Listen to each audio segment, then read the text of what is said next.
And on this beautiful championship weekend, where you have Night of Champions over in Riyadh, and down here we got the championship series for Call of Duty down in Toronto. We welcome you to the Under 18 Call of Duty League. I'm Jake, and that's aggressive. Are you ready for this high-level action of the Children of Tomorrow are about to put on for us? Absolutely. I'm really excited for this one here, Jake, primarily because of one thing. It's going to be Omid getting back on the spotlight for things. And we all know for a fact that Omid, it's one of those teams, right, that really have proved to everyone that they are the superstars of this entire championship. They've been doing wonders throughout the entirety of every season. Omid's just been getting better. And now that the team has finally reached its peak, we now need to see whether or not they're going to be going further beyond that peak and really proving to us that they're not here just to win the under 18, but soon enough also get picked up by bigger oars as soon as they get over that bump. It is a big name in this underground scene, and it looks like we're already underway. Mid pot of gold, map number 1 on red card for the hard point. Wow, we moved real quick in this production. Appreciate that. P1, 30-second down. Pot of gold has already gotten an early lead. I would agree that just by name alone that they have to be the underdogs. They got a lot to prove, and they're going to prove it here tonight. Goodness gracious. Omid's still trying to get picks around flank. It is the early goings of the map, so we can't really call it too soon. See how Omid decides to fight back, has already taken back control of P1. And they're doing pretty well here for this overall setup. This is the strength of Omid, right? The way that they play the map and the map control that they're able to establish. And Red Card, one of those maps that often does not get played in the U18, but a really good change of pace, I would say, overall from both of these teams. And you can tell that the members of Omid, they're just in a little bit more of a comfortable situation, especially with Nate just going in for shots like this. It's just incredible to say the very least, as all of the players coming in from the members of Omid, they do have a proper rotational play coming through, but the members of Pot of Gold, they had good setups, but it's just not going to be working out in the way that they would have expected. It's going to be Omid who do get all of the rotations down, and Hyde, he just gets a pre-triple to go in for the point. 3 down for Hyde, opens up the whole point and wiped out his pot of gold. That was too clean. That was too fresh. I can't believe that when Omid just went for that deep flank around cut, I thought that definitely wasn't going to work. I thought pot of gold would have to read on that. Seeker definitely had eyes on that, even though him and his teammates aren't having the best of games, but they can definitely fight back into this. They're just trying to hold stairs. I thought they would have read that perfectly on the flank, but that did not happen. Miracles. Even though miracles are happening in champs, it's not happening here today. Omid, just let them have that lead. Rotation off of P2 as we go to P3. Just head down over there because Omid is looking too strong. Hyde is holding on point. I really like that. So they're just looking for this easy hold, no deep flanks unless they lose the point. But I think Sovereign's going to do that real easy. Bro is leading 10-4. Omid too strong. Yeah, this is just a myth for you. Just give them a chance to really set their foot down here for all of these fights, and they're going to be able to do a lot. But you have to give it a pot of gold. They're able to retaliate and answer back in kind. Got shots coming in from either end of things, but oh lord, the members of pot of gold, they just have a better hold over onto this hard point here. They're gonna need to try to play for this next fight. I don't think they're gonna be forcing this one. Probably pick off a couple of kills and make sure that the rotational lines are set up well for their entire squad for this next point, because this one particular hard point is just a little bit too deep and a little bit too difficult to try and reclaim. The first 100-point MVP, I'd have to hand it to Hyde. The way he got those constant multi-kills. Earlier, it was the 3-piece. Just now, we got the 2 before he fell. I cannot believe that he managed to get away with his life of those kills, and I can't wait to see what he's going to do next. Green, in an unfavorable situation, of course, he gets taken down by Nate. That was a line-of-sight situation. He would have gotten eagle shot if that didn't work. Already Hyde looking for another play. Second round, maybe he's vaulted, and I think he can have this read, of course. Bro snaps on people like it snaps your fingers, baby. Lil Jon going crazy. Oh, I think the better flank style is out of gold. Just trying to find a pick and break into this point. It's not working. Great hold from Nate. As I say that, Chef Wei got 2 down. Hold is with gold. Pot of gold. Broke open. Absolutely. This is exactly what you want to see coming through from your opposition too. It's a beauty of this play coming in from the members of Omid, understanding that, hey, we are not going to be risking a lot more frags out from the sidelines. Just play for the setup, and this is where Hyde really comes in strong. The instant answers coming through from the members of Omid. They have the proper control. They also have the rotations. They're instantly going to be able to make their way on to the next point, and they're able to hold. As pot of gold, they just don't have the rotational line set up, but they're still able to find the frags and turn this one around. The reclaim is present. so scrambly how normally the ones who get the early breaks is pot of gold, but greatness comes from omit when they just retake the hold. Gold has never held a single point so far, all from P1 to P5 as we head over to this field over here for a long period of time. Look, Hyde already on a two-piece. Sovereign picking up the bones and skill, finishes the job. That's the second full wipe they've gotten. The field belongs to omit. Gonna be able to do a lot. Play. Okay, never mind. Beautiful nades coming through from either side as the members of Pot of Gold really surprising us for a lot of these points. After the reclaim, they're going to be able to go in for a full hold here at the end of the day, but the members of Omit, they just slide their way through, and they're going to be able to take it over the last couple of ticks here for this point, but main problem is the rotational lines. They're just not really set up. It's going to be Scale who will be the sacrificial lamb for that last point tick, but at the end of the day, Omit, they're still in a pretty good spot. The spawns are just a little bit better. Hyde needs to go in for this fight, and he needs to go in for the kill, but he's going to be able to get himself out, and his teammates all prepped and ready, but oh, that's gonna hurt. No, you did not get away. You did not get away with his life in that fight, buddy. But snapped on yet again. Omit just consistently having great flanks. Hyde with the two-piece again. Secret gets his head taken off. No, Hyde got dropped. Secret with the hold, but that may not stay for long. Void getting taken care of. It's gone. There we go. They're just constantly just trying to at least hold the point for at least the whole minute. That hasn't happened from the side of Pot of Gold. 3 down again. Void looking for the flank. Nate with 2. Blue team 2s. I don't understand how Gold hasn't broken open consistently. We're heading over to P1. I hope this is going to be a fresh slate because the 100-point club has not gotten for Gold. So far, they may have sold for silver in map 1. Oh, great double kill. And just look at Hyde, the way that he's just taken over the entire server, though. 23 and 11 coming in from this young gun.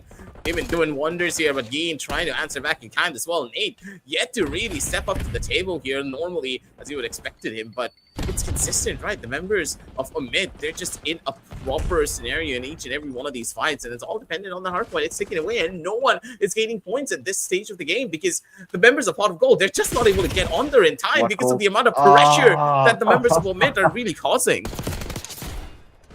They're pretty much like lambs to the slaughter, walking right into the lion's den, honestly. They're not really going for deep flanks like Omit constantly does, and I feel like the blue boys are feeling very happy with the holes that they're being handed. Blue team, just watching one line of sight from deep cut from those same spawn points that Omit constantly just runs off of. They don't even try to flank. They're attempting something to try to hold high-low off the stairs skill off one again. Omit can't get the break. Head over to P2. Sovereign's the first one there. Earlier, they just decided to soak time and go for late rotations, but the early rotation is a lot better. Hyde and Skill looking like Splash Brothers. Oh, Shifway takes care of Skill. This may be a great hold if they can finally break open. Nobody's on the point so soon. They're just trying to find flanks around. Can Skill make the play again? He's just respawned. The jump up. 3 down. Sovereign, Hyde just trying to find a great pick. Boyd almost gets his head taken off. He's been a sacrifice. 9 and 25. He hasn't had the great game, but the positives are with the Omit boys. They're having the time of their lives. Oh, Boyd, you were in the wrong place at the wrong time. Pot of Gold just managed to break open. Yeah, they're going to be able to get the point, but the question is not for long. The members of Omit, they're playing these hard points out perfectly. In a lot of situations, they're not forcing the fight on the point whatsoever. But we're going to be jumping in for a listen in from the side of Pot of Gold to see exactly what they're saying, because I do believe that Omit, they're playing mind games against them.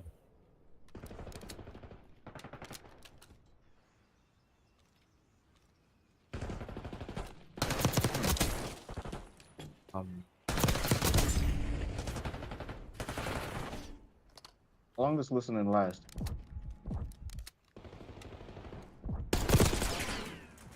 Because I do believe that. Oh, we're running.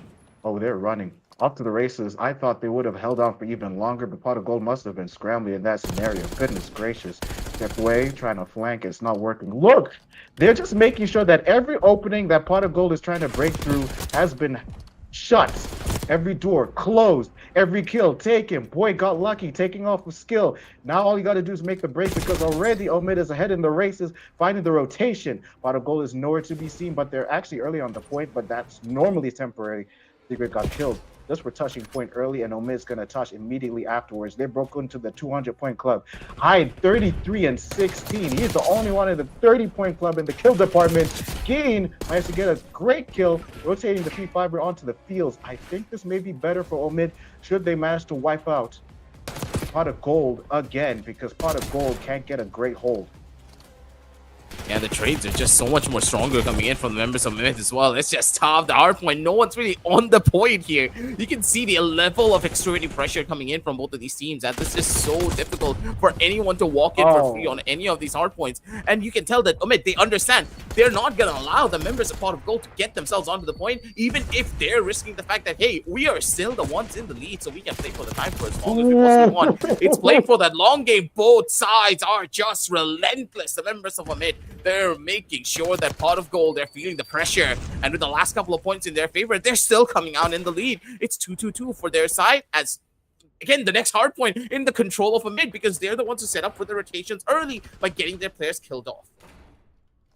I was about to say rotation time 10 seconds on the clock, but you already see that the blue team was already ahead of it. Earlier was Suggs, this time it's early rotations. This shows their adaptability, especially with Hyde completely wiping off the soak time that Pot of Gold was going to get off P5 as to go back right into P1. Already Pot of Gold trying to find flanks. This time Skill going for a deep play. I don't think they're going to see this coming. 236. We got like 13 to go on their points. Blue team already with the hold again. Pot of Gold, it's time to break open. You have no choice. These 20 seconds, all that matters. If you get a kill, maybe in the next point, you can definitely soak that next time. It's not happening, and the time belongs to Omid. Oh, no! Last second, Pot of Gold broke through. How long will this last? Try to go in for a hero play from the side of Nade, but he's just not going to be able to find the shot that he needs for this one. Still an opportunity and a chance given to the members of Pot of Gold to try and go in for something big here. They do get the kills. They still have a chance to try and hold on for their life here, but it's just 1 point, right? If the members of Omid want, they could just give away this hard point, just sit for the next one to come in, and they're going to be more than fine and dandy for it. I'm pretty sure that could be the actual plan, but never mind. The members of Omid just showcasing the pressure that they can output here on this map, as red card goes in the favor of Omid, as they turned everything around in their favor. A really well played out game coming in from either side, but you could tell that Omid, they just had a master plan in play that they were able to carry through the entire game. Omid Brooklyn take over. Red card completely. The under 18 team was looking too strong. Play of the game belongs to Hyde, who was absolutely dominating and making sure that no member of Pot of Gold managed to touch the point. You see that 40 and 23. What kind of Hydra simp, a BZ scrap stump in this prime level place was that? If I were to sign anybody, I'd keep my eyes on that SMG right there, because that boy is dangerous. That was pure dominance, and that was a pure Omid Brooklyn map 1 as we head over to S&D and map 2. Can't wait to see what Omid has in store for us, because Pot of Gold, you have a long road to make a comeback.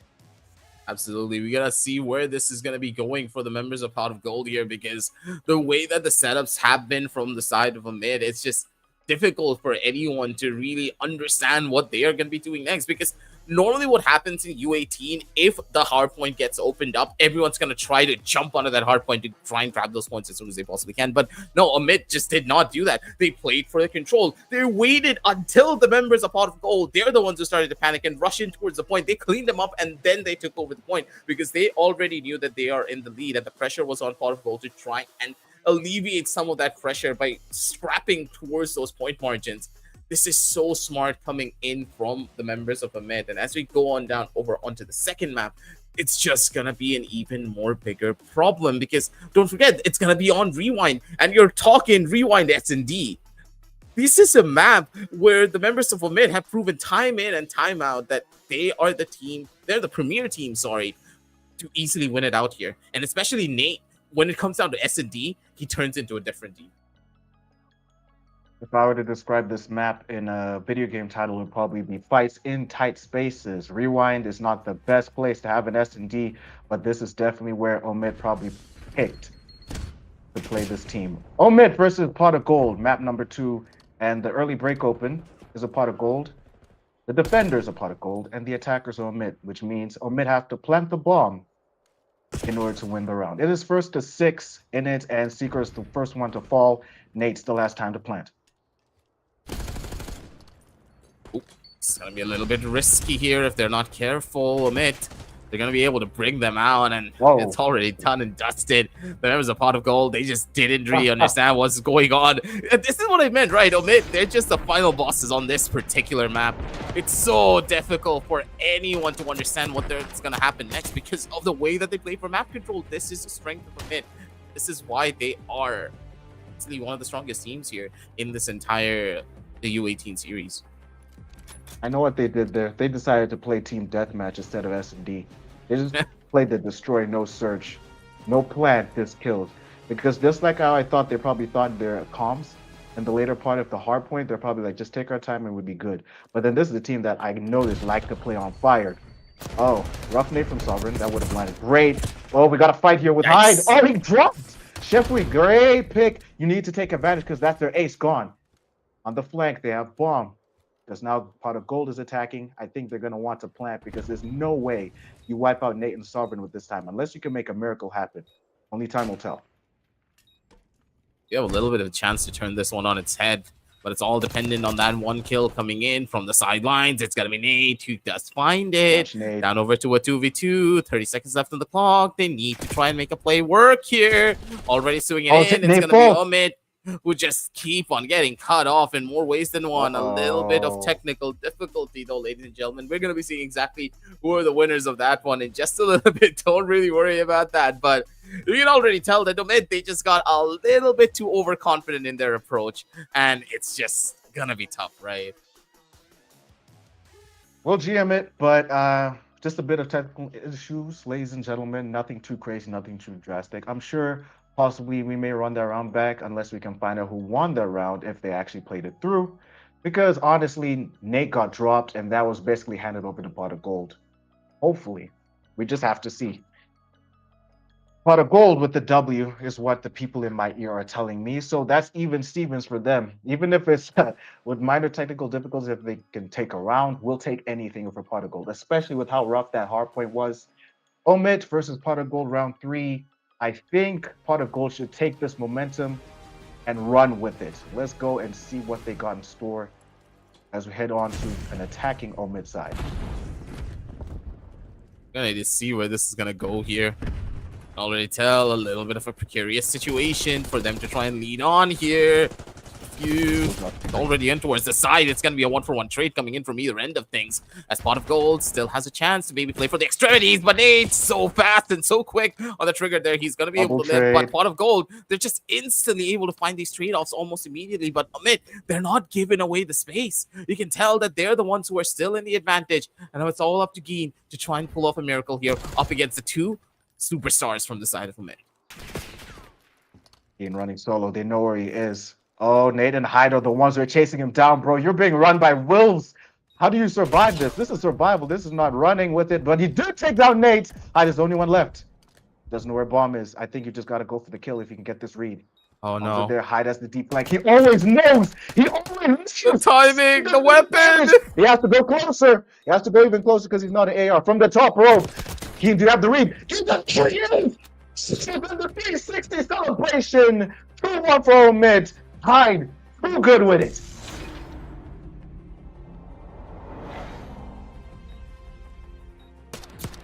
I just don't understand why he's so strong. I just don't understand how he didn't have the top root read the spin of disrespect. Oh, friendship. Excuse me. Sorry, I'm thinking of more of my quick play days. No, that was a spin of respect over there. Better not next time. Still first to 6. Pot of Gold still has time to fight their way back into this. I think Pot of Gold needs to go for more flank plays, but yeah, Omid normally has the reads. Let's see where this is gonna go here. Hyde already. He's just posted. You know that this doesn't have a thing to call him. He clears hate, and he's just gonna beam them down. This is Omid for you, ladies and gentlemen. Back in their element. Last one already spotted. Both players just instantly going in for a dolphin dive to go in for that last kill as Omid. They're out here making a sentence that they're doing waves. That is for certain. You can already tell that the members of Omid, they're just, as you just put it, they're just playing Destroy. They're not playing Search here. I told you I was about to bring that up myself. Halfway to victory is omit. Destroy, no search, aggressive. That's all they like to play when they're confident with it. Especially if they have bomb, because normally pot of gold have to be the ones to chase them. Pot of gold has to be the one to prevent the plant. Pot of gold has to be the one to hold both sides and make sure that they don't go for a plant. Normally they go for the A side just to search for kills because they always have the read. It's not like they're even sniffing out where to plant. They're sniffing out who to kill. Sovereign got traded. Nate with the double. Nate and Hyder too clean with it. Secret has to be the one to make a play, and that does not happen. 4-1. 2 down for Omit to take S&D. And Pot of Gold just does not have the reads at all. I think what they got to do, even though it sounds scary, take out Nate and Hyder. I mean, doing the impossible is one thing. It's easier said than it's done, right? Pot of Gold, they're just not able to find the proper setup to even make this one happen. And one of the bigger problems that I am seeing is the way that Omid are just playing for these extremity positions, right? The fact that the underside of the buildings are just being fully controlled off almost immediately as soon as the round starts is what's really causing a lot of problems. Members of Pot of Gold, they feel claustrophobic. They can't really go anywhere or move out in any position. Plus the mid, they're not giving a singular 1v1 away. They're always fighting on 2-player terms.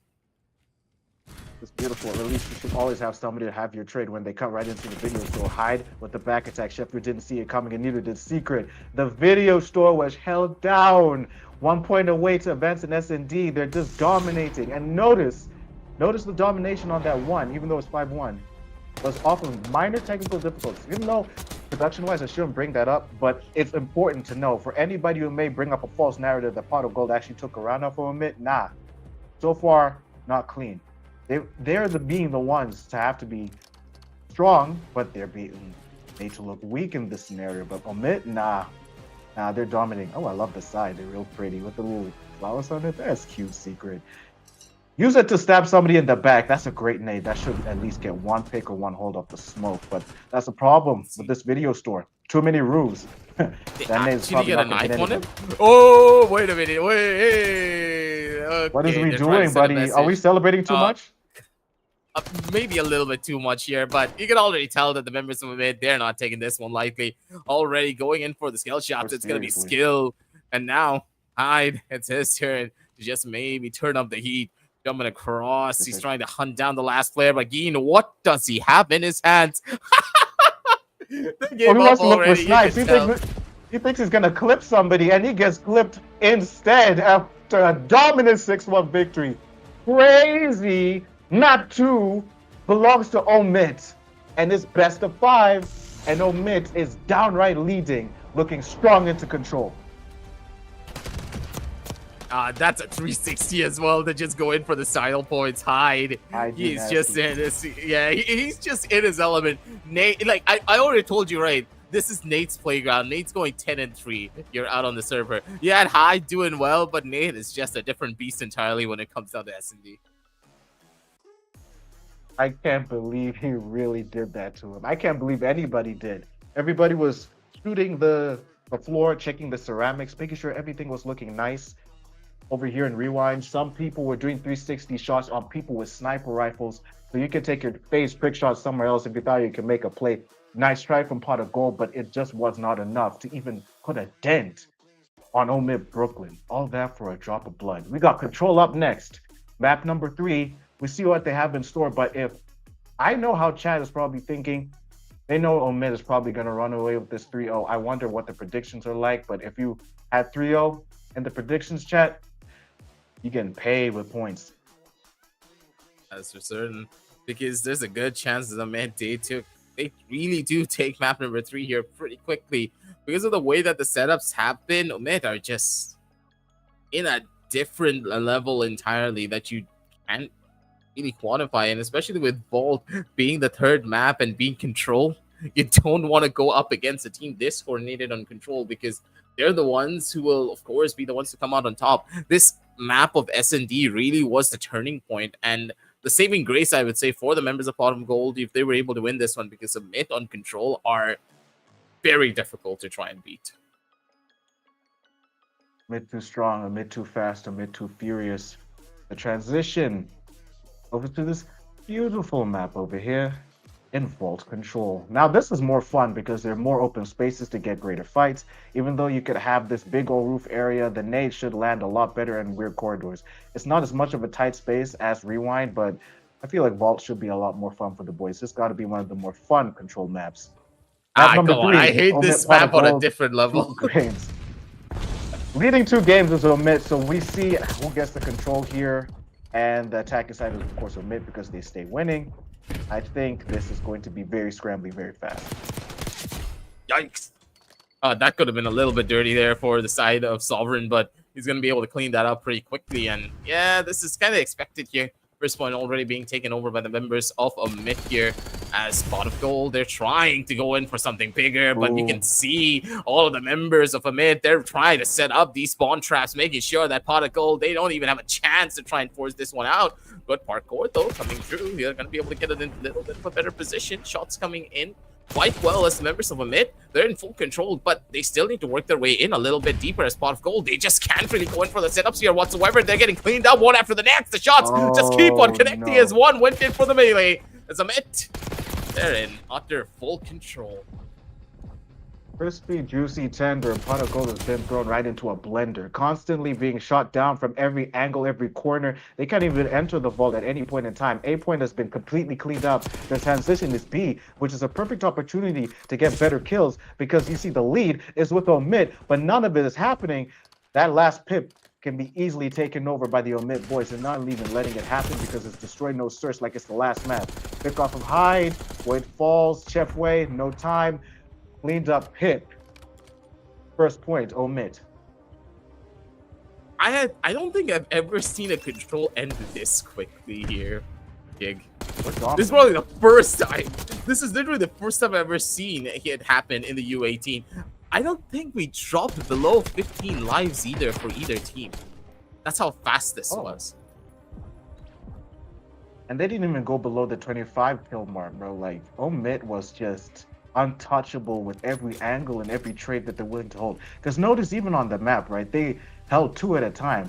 They're really running 2-mans on the map, which is crazy because if somebody were to fall, somebody would always have their trade. Normally it's Nate and Hyde on the back because you really see the markers run by 2 by 2, 2 over at B, maybe flanking over to A. The holes aren't really there though. And it's this time Pot of Gold attacking, and the story is the same. Luca gets the first kill for Omit. Nate Dogg. Oh, hey, oh, what? Skill? I mean, I guess that's one way of sending a message, right? I mean, opponents are just kills however we got to, right? I question some of this, but maybe it's just going to be working out in their favor as they're trying to go in for a double take on either side. As map control seems to be the name of game for the members of Pot of Gold here, as they're able to find a little bit of a good setup for their entire squad. As they've gone in for the spawn traps, they're able to find it. Time taken away, 51 seconds left, but they're still going to be able to hold the members of Omit. They're not really able to rally together as a team just yet. They need to win out on these individual gunfights and try to get this team together once again.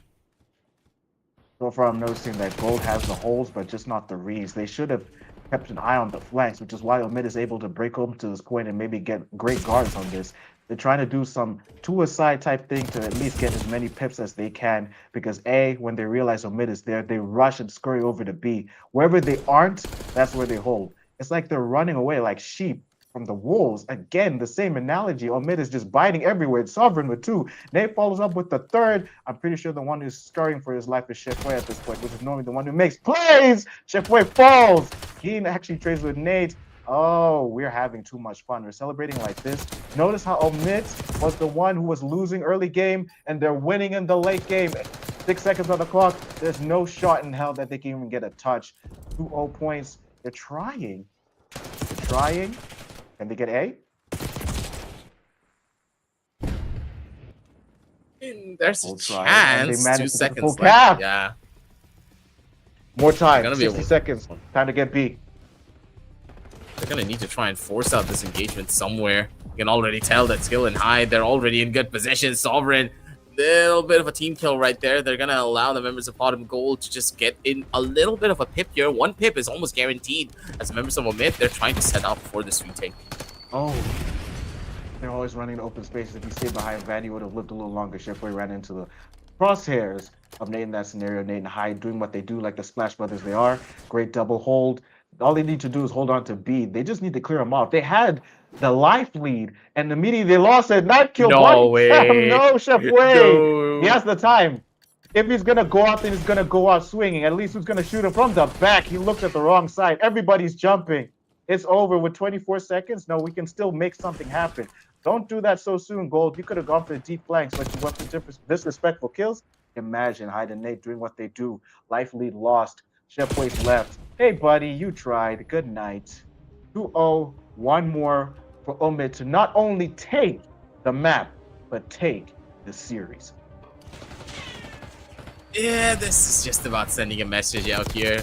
I think that Pot of Gold knew that this would have been a little bit more of a lost cause here if they tried to force this engagement out up against the members of Omid because of the way that the dominance was showcased in map number 1 and map number 2.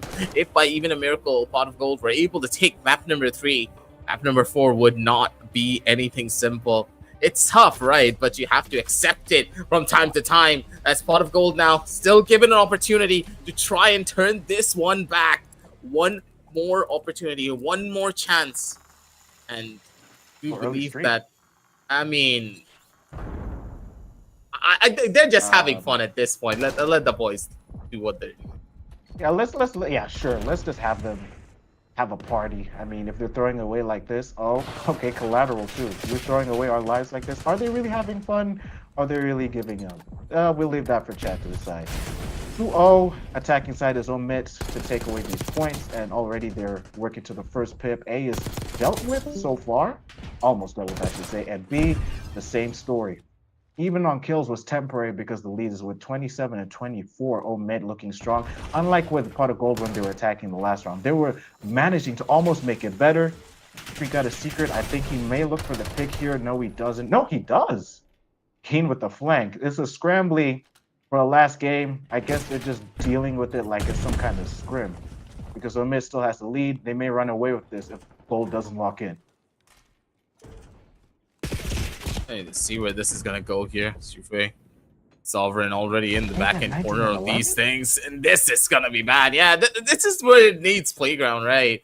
This is where he shines the brightest. Especially in these control-heavy points and maps. Nate is just one of those players that you want to keep your eyes on every single goddamn time. Still a chance, though. Maybe the members of Pot of Gold could just turn this one around. Ooh. Secret all the way towards the back. He's going to be able to go in for the turnaround. The play is his, but then again, the members of Brooklyn, they're taking away. B is almost theirs. Hyde is actually holding stairs, which is great, so you can look out for flanks. Great double from Skill. Goodness gracious. Nate with the snappage. Ego, chow. Big Nate. Crazy. Ian, can you make a play here? Because 19 and 10 is a life count. You can't afford to throw your lives at this point. No need for research. No need for flanking. Somebody's been held down there. It's Sovereign with the body shield, which actually worked out for the boy until he falls eventually. Dylan Hyde with the great kills. 17 is held as a life lead. I'm pretty sure everybody knows how this goes. A few more pips taken down from P, and that is it. Towel throw in from Pot of Gold. It's done. Thank you for putting this series to bed. Pot of Gold tried their hardest, but it was not enough. 3-0 for Omid Brooklyn. Under 18, clean. And that's just the strength of Omid as a squad. You just cannot really catch a break going up against a team like this. And it's very much expected. You can't really fault them either that, hey, Pot of Gold, they're just bad. No, they're a really good team. It's just, Omid is just a different challenger. It's like that final raid boss that you see whenever you play a Dark Souls game. And then the boss music just starts playing in the background and you know that you're just royally screwed. At least for the first couple of rounds. Because...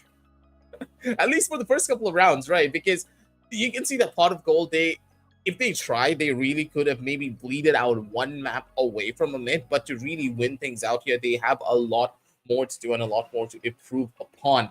And a lot of the members from the side of Omid, they're getting older, right? And they're almost going to be crossing that over 18 threshold soon enough. And this is why we keep on telling everyone that this roster in particular, the players that they do have on their side, are the players that are possibly going to get picked up into tier 1 as soon as they come of age. Like I said at the beginning of the show, it is championship weekend, and the boys that you're keeping an eye on rear in the under 18 league, could be the champs of the future. I'm pretty sure most of the people who are in champs weekend even came from a league like this. But with how dominant that Omid Brooklyn was in that winners quarterfinals that we just had, they ran that like it was a finals. In that winners quarterfinals we had, I'm pretty sure a lot of those future prospects are going to get picked up by an org very soon. Great winner semis. As we transition to our next match, I think that it is best to talk about how, I don't know, the next Lambs to the Slaughter could do against Omid Brooklyn, or they could put up a better fight than Pot of Gold, who aren't out of this.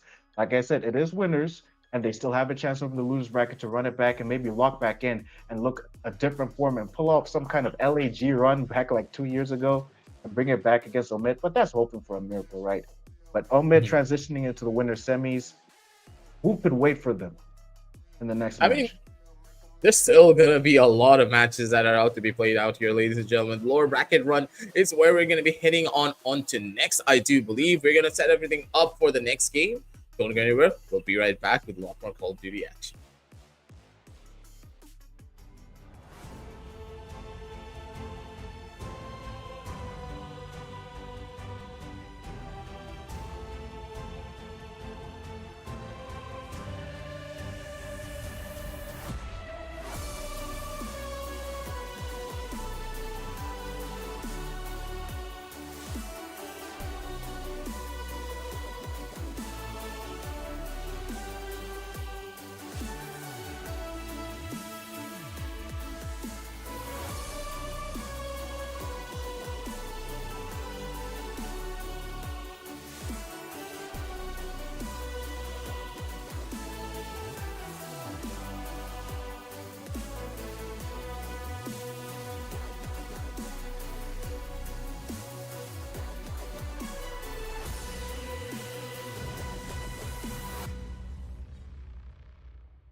Pop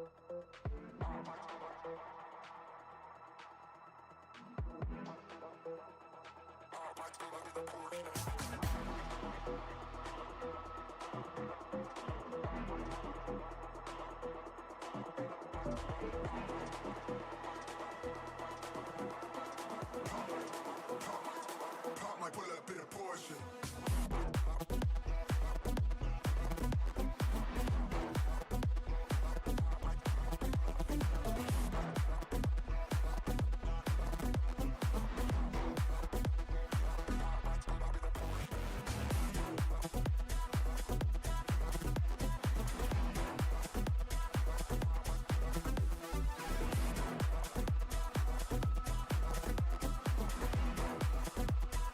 Pop my bullet, bit of portion.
And we're just gonna need to wait and see how this is gonna go out because we don't know, right? There's just so many different variables that we need to consider, especially when the map pool is not really the best when you start things off. It's gonna be Rewind, Hacienda, Protocol, Skyline, and then Rewind again. The first three maps already. I'm on a little bit more on the dicier side when you think about it.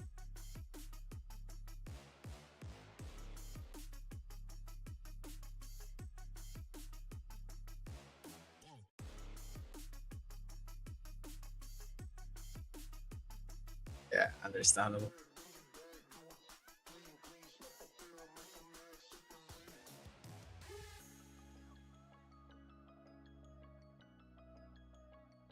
Absolutely.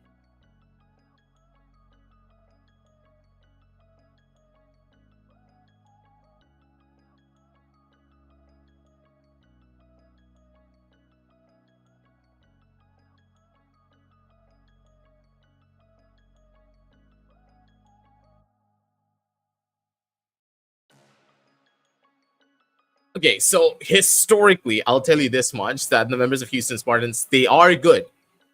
But the biggest but is they need to have a good first map. They are a very, very momentum based team. If the momentum gets put to a halt right on map number one, they have us. They're gonna be on a snail's pace to try and get themselves back up in 2 or 3. So this one map pretty much would just set the pacing for the entire series, right? Pot of gold, if they're able to get a proper feel for themselves, especially because don't forget, they already had a warm-up game coming through into this, going up against members of the Houston Spartans. So there's a pretty good chance that Houston Spartans are not as formed up in comparison, but it's a lot of buts and if, right? In this lower brackets, you just cannot really fathom of how dangerous this situation is. There's no safety net anymore. So one mistake and you're out.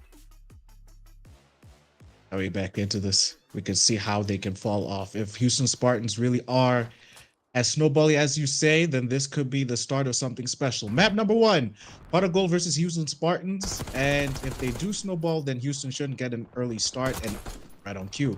Pot of Gold get the first hold on P1. The video store is being held down crazy, and Boy is getting great shots. The trades are pretty clean. Nothing to write home about, but at least Pot of Gold is starting a lot better than what they did last series.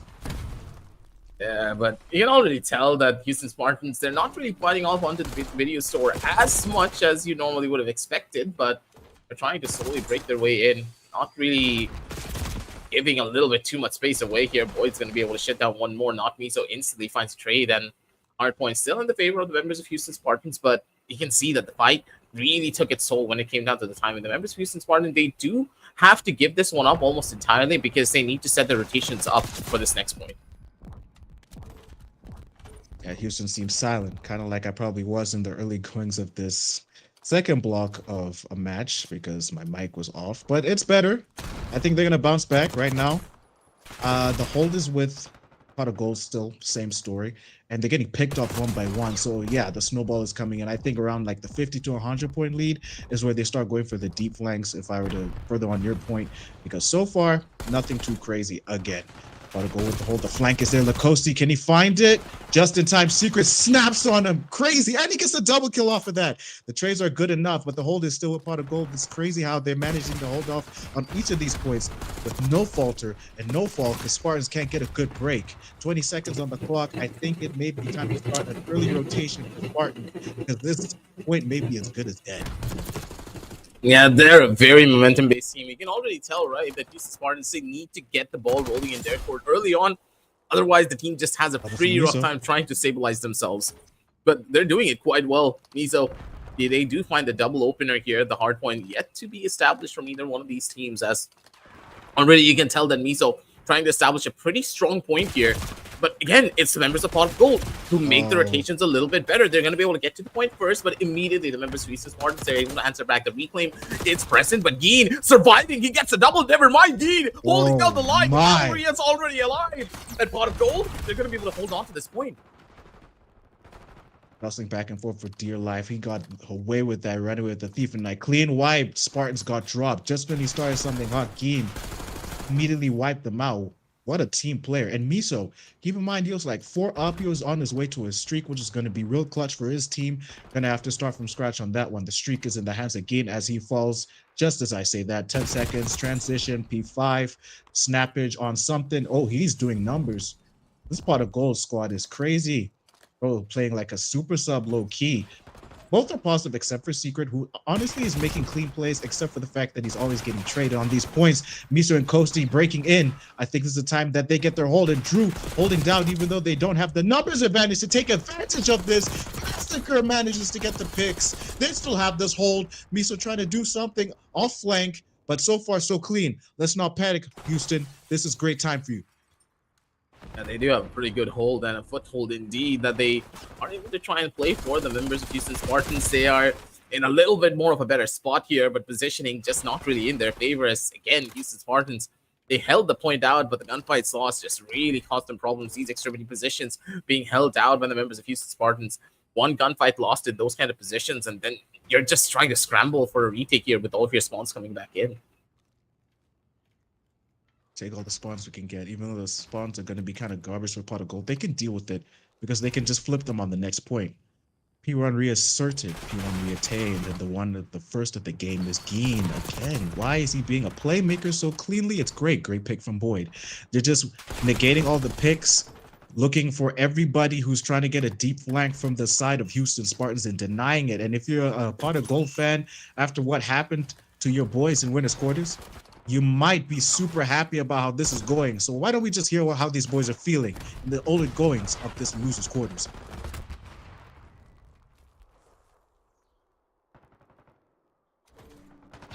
Heard you. There's one in the back.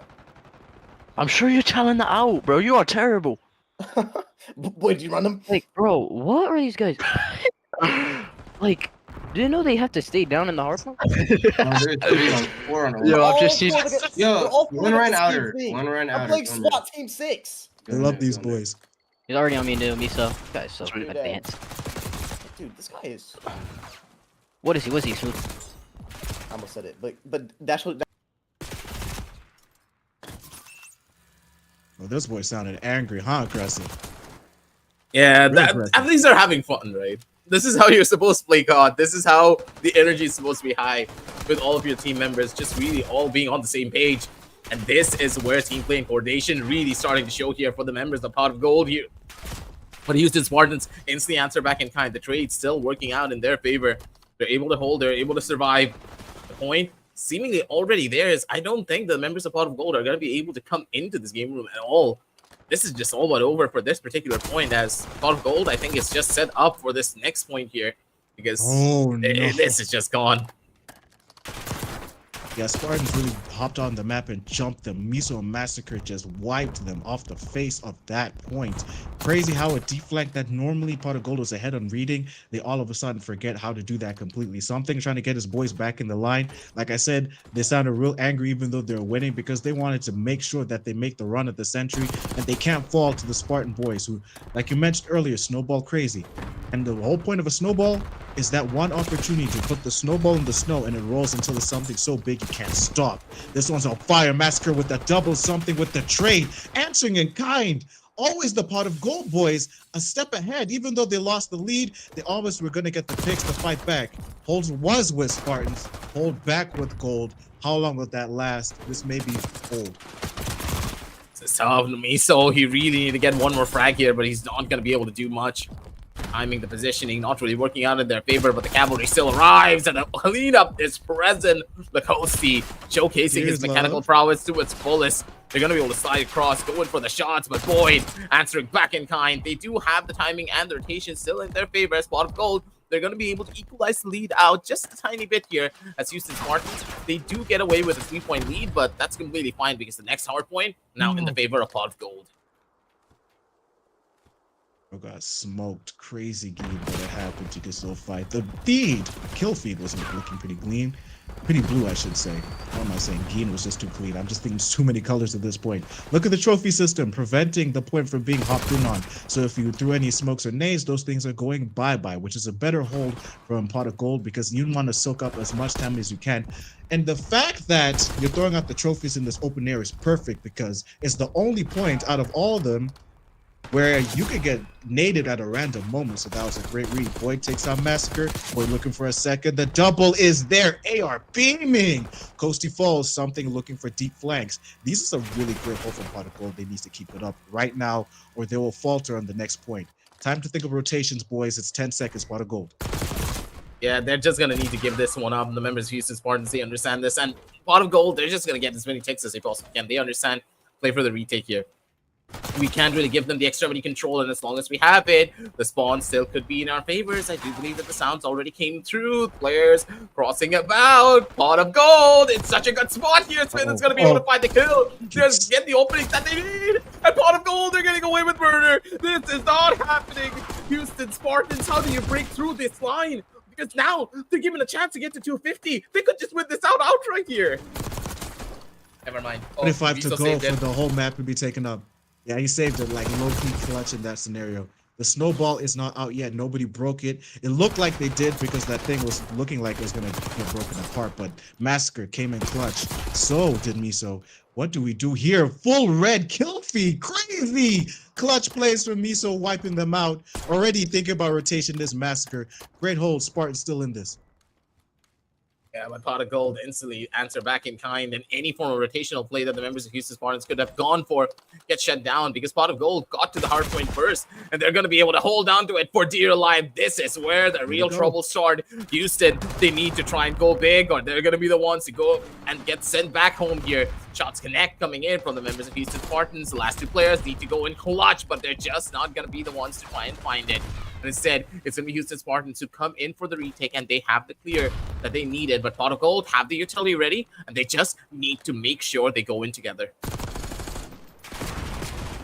14 points for a Pot of Gold dub here. They just can't get a great hold because the breaks are better from Spartans, which is a lot better, especially from Miso with his great flanks. And Massacre with the early rotations, they already have the plays and the comms on lock because they're just wiping out Pot of Gold when they're trying to get a great hold like they did in the early game. This is the snowballing potential in the late that they're actually picking up on. Contestants are there. Back and forth we go. Great pick from Miso. Crazy Lacoste with the double. Second joining that club is Miso. Streaks are there. We got 2 up. Oh, Costi just fell. Geen wants to be the clutch player. There's trying to no hold the way. as long as he can. They're just broken into 200-point club. Boyd is there. Lacoste gets the pick again. Something just trying to hold up for his boys, but it's not enough. They only need 12 seconds. But Houston Spartans is picking up to catch up and maybe just sweep the lead away from Pot of Gold completely. This is going to be a comeback and a half if this is really a possibility here, but Pot of Gold, they still get the kills in their favor. Hard point now. Give it away. Houston Spartans still taking out the time. Geen coming alive here when his team needs it the most, but look at Miso with a perfect flank. He gets the double, instantly shuts them down, and Pot of Gold, they got only 2 ticks, but Houston Spartans, they're in utter and full control. 20 seconds in, they're more than enough of an opportunity to try and take this over onto the very last couple of ticks. Houston Spartans, they could equalize here and even take the lead. No, something. And they almost did. Pot of Gold. That's a blue hard point. Pot of Gold. That's a gold hard point, I should say. With about 5 seconds on the clock, they can just rotate early. They can just keep it going. 4 points. They still can't. How do we clutch this? Wipe out. No. Last second, and the blue has subsided. Pot of Gold with map 1. The scrambliest rewind hard point ever. This was a little bit too close for comfort when you think about it. The setup was there, and honestly speaking, Houston nearly just pulled off a miracle and a half to try and go in for this, but they just cracked under the pressure right at the very end. 4 players dropping like that almost instantaneously to the members of Pot of Gold, and you also needed one of your players to go in and set up a possible rotational route over to the next hard point as well. You just didn't really have the timing you needed to try and make all of that work. It's tough, but at the end of the day, this is how the game is meant to be played. But you can tell that Houston Spartans, they're out here to take this fight, and they are not yet ready to give this one up. Hacienda S&D is going to be where we're going to be heading into, ladies and gentlemen.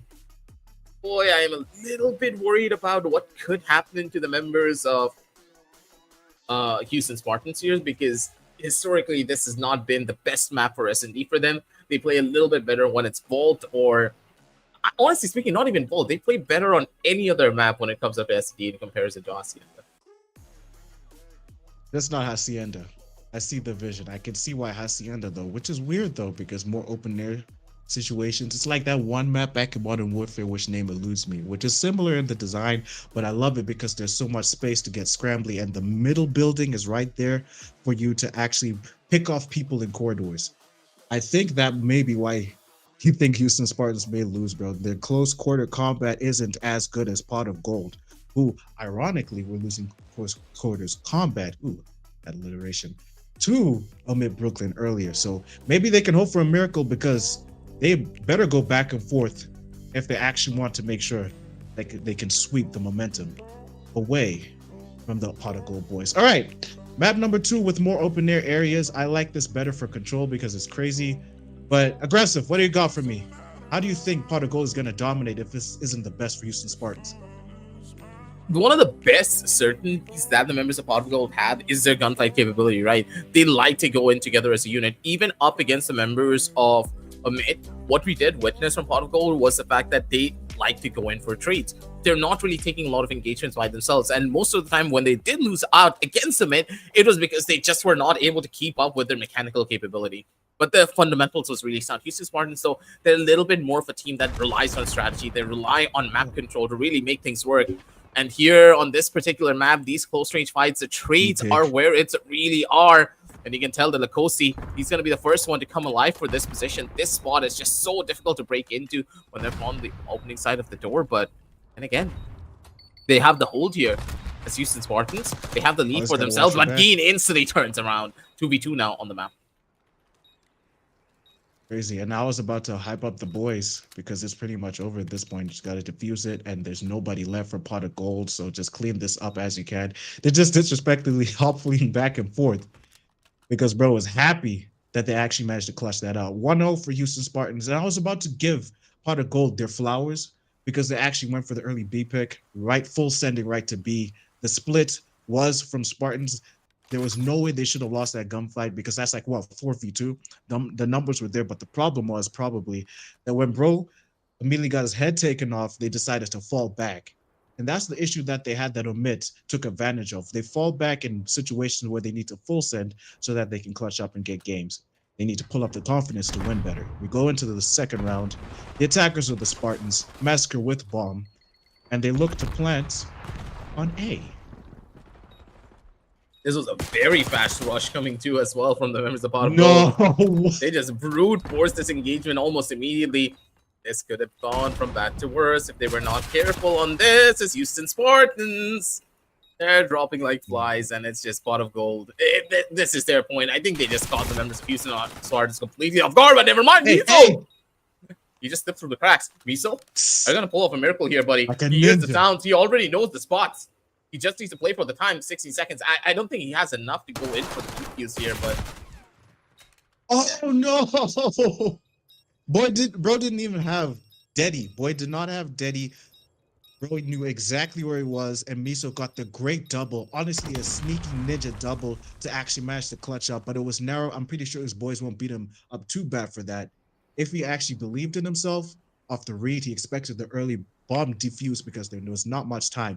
But Boyd kept it composed and managed to get the great flank off him. That was a great read from the boy. Jeez, if they kept that up, it looks like the defenders are having a better time than the attackers. None of these plans have worked out for either of them. Miso is normally the clutch player all series long and is only, what, 2 maps in? Aggressive, crazy, ludicrous. I can't believe he ran away with his life there. Boyd, how do you clutch for B? Because they're going full send on B.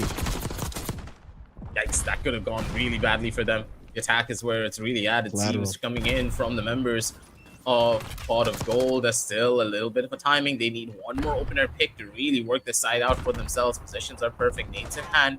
They're going to try to go in for the turnaround. Not Miso already being shut down. And last player spotted. Massacre needs to try and make a run for it as the plan will go down. And good luck trying to survive this one, Massacre. He's going to be good for one kill. Needs to go in for the reload, but I think it's all but over. Done and dusted here. This members of Pot of Gold. They have the better positions, the trades Yeah, in their favor. yeah. Double up around the rock. There's no way they should have lost that gunfight, which I'm pretty sure is how they lost in the early round, because they weren't confident enough in holding each other's backs for a trade. Left, right, easy pickings, and you see Boyd already had his boy. He's like, I got you, fam. If you fall, I got you. And he did. The trade was perfect.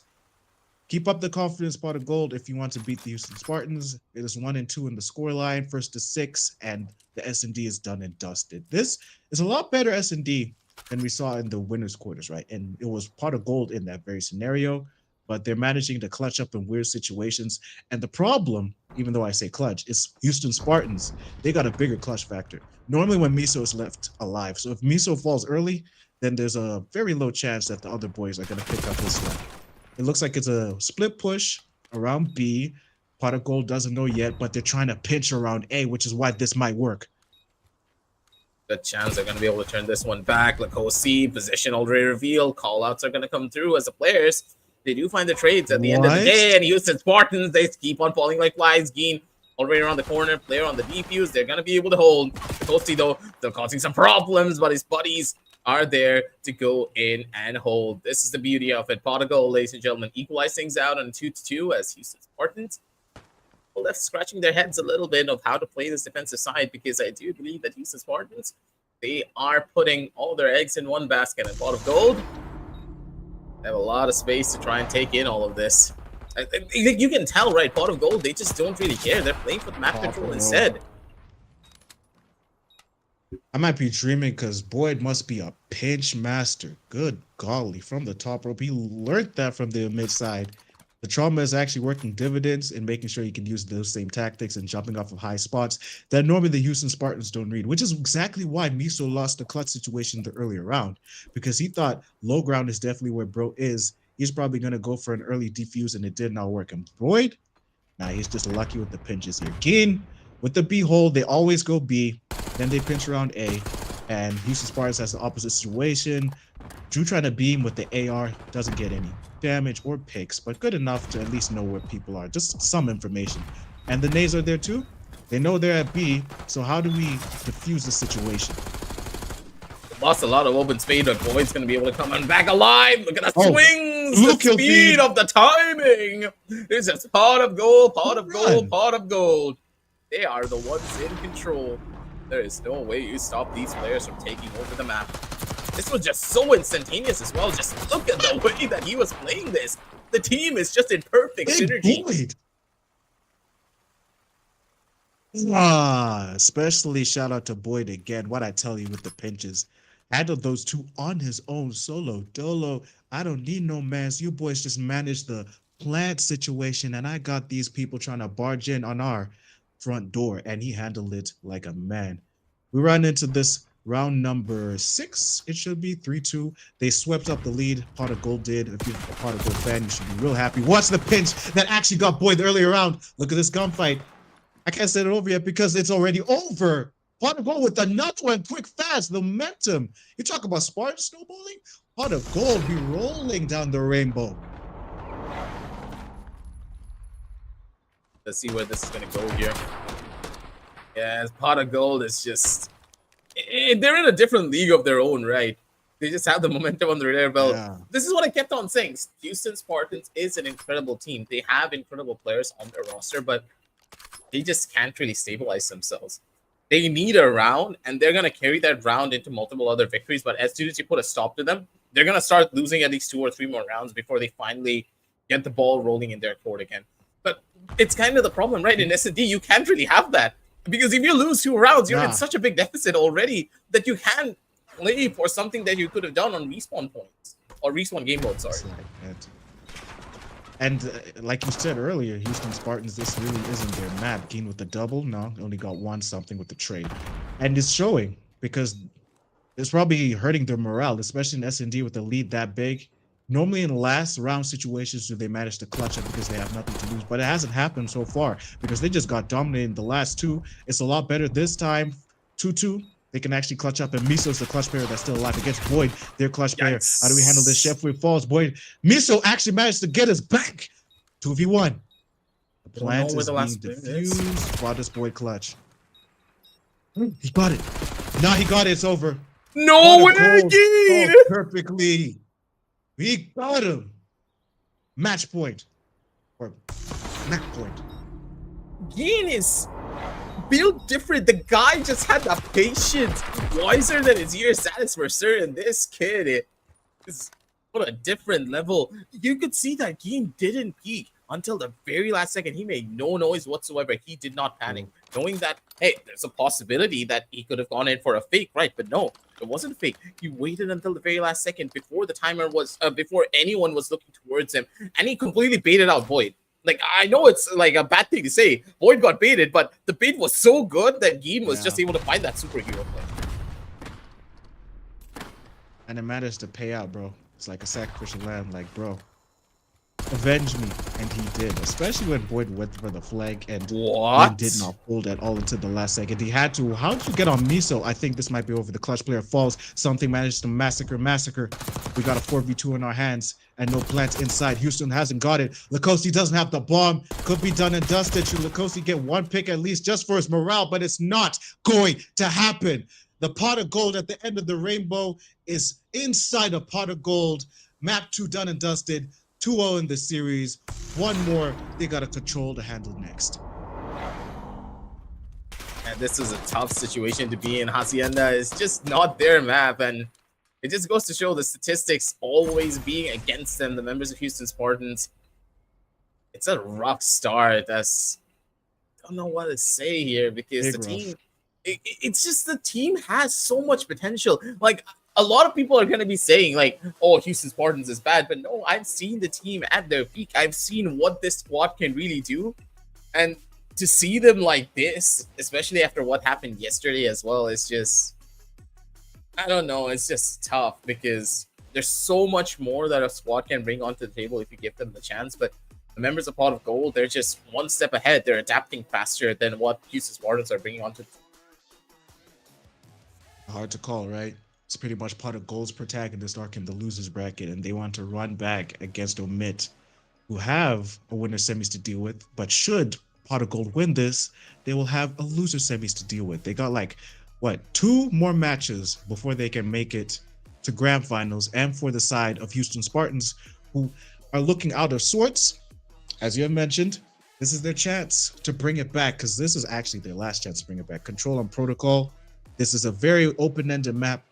Not a lot of closed spaces, but there are a lot of high ground. What do we have to say about this map, Aggressive? Because, well, it's a lot open air. Every time I look at this map, I get PTSD. Back from World War II. Like, this map was always... No. I forgot the name. Like, the old World one, War like, II days on the docks. Yeah. Oh, Yeah. Don't bring me back I'm there, please. I wanted the Vanguard to be... No. Forget about Vanguard. We don't talk about that game. World War II was something different. But this particular map just doesn't play that well, especially in BO6. With these particular movements and the way that the guns normally play out, this map is just... It has too many different angles to try and go for. And I do believe that Houston Spartans can really work this map out a lot better in comparison to the members of Pot of Gold. It's already started off. You can see the massacre happen, because a team that is built upon map control will thrive on this map. And Pot of Gold have no idea what the heck is happening. Pot of Gold already put on the 10 digits early, and they started hot. Houston Spartans, that is. Because crazy out the gate, they were swinging and shooting. They dropped 3 when they ran right onto B. Crazy open A, and nobody is touching yet. 2 falls. Boy tried something, and he was shut down for it. 26 lives, barely touched, which means the whole team was killed. Actually, Massacre hasn't even been touched yet. Miso was the one who was getting most of those picks and being sacrificed, because normally somebody has to trade if they're going that deep. Low below 10ths of the live department, and Pot of Gold hasn't got anything started. A has actually been captured at this rate. They're trying their best with 15 seconds, but I think this one may be done and dusted should they actually manage to get a clutch pay on B, because they're trying to go for some deep flanks. No lives, 4 down, which means it's time to wipe out or just let this play out in the time department. Houston Spartans looking a lot stronger than the last few maps. Absolutely. They're just in control now. This is what you expected from a team like this. Map control is the name of the game when you're on protocol. Understanding where to play for the high grounds, where your setups are going to look like. This is the map where Houston have the highest chance of winning. See exactly why. The team synergy and coordination that they are known for really starting to shine here. And they're just able to take that early lead, that snowball that they are known for, to that next level. You saw that Miso double, triple. Crazy. Every flank he had a hold on and a read on, which is what he was probably looking for in the whole series. I can't believe that went crazy like that. Wait, immediately GA? We probably got to run that back. Oh, podcaster, don't do me like that. You made me think that the whole next game happened. But Houston Spartans with the lead, pot of goal yet to get a point. Just hope they don't run into gunfire like they did in the last round. They're going to be starting off on the defensive side, though. Maybe just a little bit better here with Massacre. Massacre. Just playing around the corner. He's going to rat that one out almost beautifully. But still, trades do come through. Miso does get shut down here.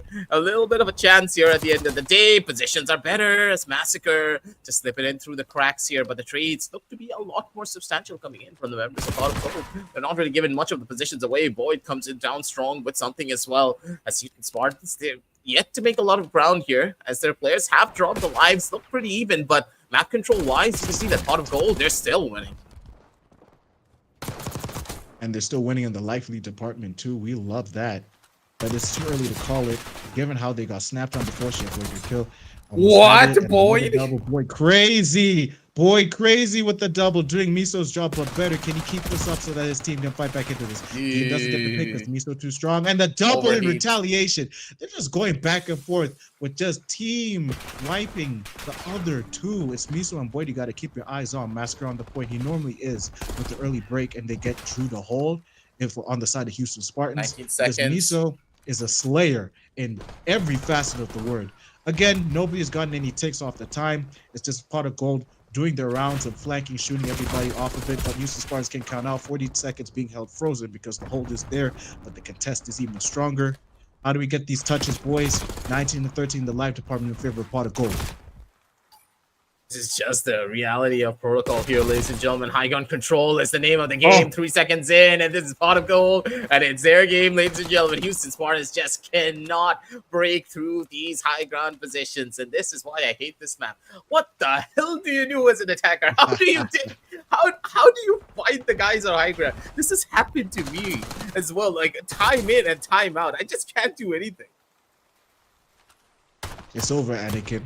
Especially when somebody has the high ground. As you saw with Boyd, he was just doing the rounds on the ground, and his other two had the rounds up top. Like I said earlier, high ground is crucial, and I can see why you hate it, because it kind of hurts my feelings, because you can see everybody on the map. Who needs a kill streak when you can just stand on top of a building or stand in the building? Oh, that's where everybody is. I can see the point of view, which is what Pot of Gold took advantage of in full view. Bro got a cat head? I like that skin. It's cute. Gain with the flank. Everybody rushed onto B right in the middle, but last time that happened, Houston Spartans wiped out the team. At least it's a lot trade heavy, just like in round number 2. It is 1st to 3 in control. Sorry I didn't bring that up earlier, ladies and gentlemen, but the way this works is you got to get all the pips on the A and the B point if you're an attacker to win the round, but if you're a defender, you have to prevent the other guys from doing that, which Houston Spartans is doing reasonably well, even though they're losing in the live department again to Pot of Gold, which they kind of let the round 1 slip through their fingers. Pot of Gold is just fighting back constantly so that they can wipe this out 3-0. This is so smart coming through from the members of Pot of Gold here. They're playing for the spawn traps, and But they're able to again- do it so beautifully. The spawn traps, they're stopping the members of the Spartans from getting to the high ground. The one spawn, the one position that could cause positives from them, immediately put down to a hole. Finally, Kosti's going to be able to get a little bit closer, but the damage is already done. The 2 ticks are already in. Pot of Gold, the generational comeback could be in play as Houston Spartans. They're just being massacred here, one after the other. They have no idea what's happening. The spawn trap positions coming through from the members of Pot of Gold. It's just immaculate. You know it's bad when everybody is streaking for 30 seconds at a time. Pot of Gold was all on a beamer, especially Boyd and Geen on a heater. Boyd and Geen is crazy, but they're still streaking. Chefway falls something afterwards, and Boyd and Geen have yet to be touched. On 9, Boyd is crazy. He's doing the rounds again. Drew trying to get the picks all off of A, but already the A point has been, no, the B point for that matter, excuse me, has been completely taken care of, which means they can actually handle A in droves and make sure that they do not touch it. 2 down, 7 lives for Houston Spartans. They need to make everyone count, which is why they're doing their own rounds and picking up Pot of Gold, going deep, down low, picking up the Raptors. Oh, Massacre, great pick. They're actually doing a lot better in this late game, even though they got like 7 lives left, whittled down to 6. They can't lose anymore. The last pip is needed for Pot of Gold, but they're just getting flack from all angles, from people like Lacoste and Massacre doing the rounds. Drew, great pick. They just can't finish this round. Pot of Gold, you're being put in a blender. They just need to get this last couple of kills to come in. They need to come together as a team, honestly, at this point of the game.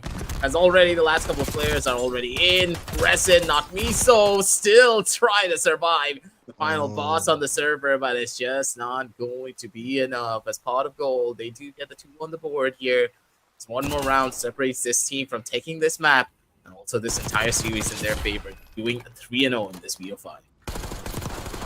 By the skin of their teeth, they managed to make it happen. Doing Houston Spartans exactly how Omid Brooklyn did their Pot of Gold, using that trauma to fuel them. Protagonist arc is crazy, especially the way they were flanking crazy Miso, doing Boyd's own tactics against him, and knowing exactly where everybody was. The comms were definitely there in order to know where Boyd was hiding, which is great, because if the comms weren't, then he'd probably be on a wild goose chase in that entire scenario. Possibly a final round of the map, off the whole damn match. Who's gonna run away with this in this loser's quarters? Because Houston Spartans could start a comeback, or Pot of Gold could start their redemption arc crazy. Drew on the flank, it's easy on lives. It's just the same story, but normally Pot of Gold takes these. Doing this one so well here. Good an early start coming in from the members of Houston, as they're able to hold, stabilize, and they just have the better reads here. Finally, this is what you want to see coming through from the members of Houston Spartans. As something finally getting a good position here. The high ground is his, and already you can tell that this position is where they are really going to be starting to play this one at. But with the 2 pips already taken for A and B, the members of Houston Spartans, they have started things off pretty well. But as long as something is on the high ground position, it's going to be close to impossible for the members of Houston Spartans to get anything else for free. And there's no such thing as a free meal, especially on this map and especially in life. Oh, bro got snapped on Miso. That's a great pick. Geen God needs to keep that up to make sure nobody touches point. Clear this, man. The Spartans. Back and forth they go, and something is on a double heater. Lacoste falls, Boyd following suit, making sure his boy keeps his streak up so that they can go hot further into this round and end it now. Miso trying his very best to fight back for his team. B-point is being taken care of as we speak. 26 seconds, but that should be cleared out eventually. Already Massacre trying to do his best, and it works out in droves. Lacoste follows suit, and so does Drew. Just as they start holding off of B, then they manage to make sure that life goes down. Look at Massacre, looking at the high ground, making sure that no top rope plays. They're put down on him. There's a streak from Geen. Does it get anybody?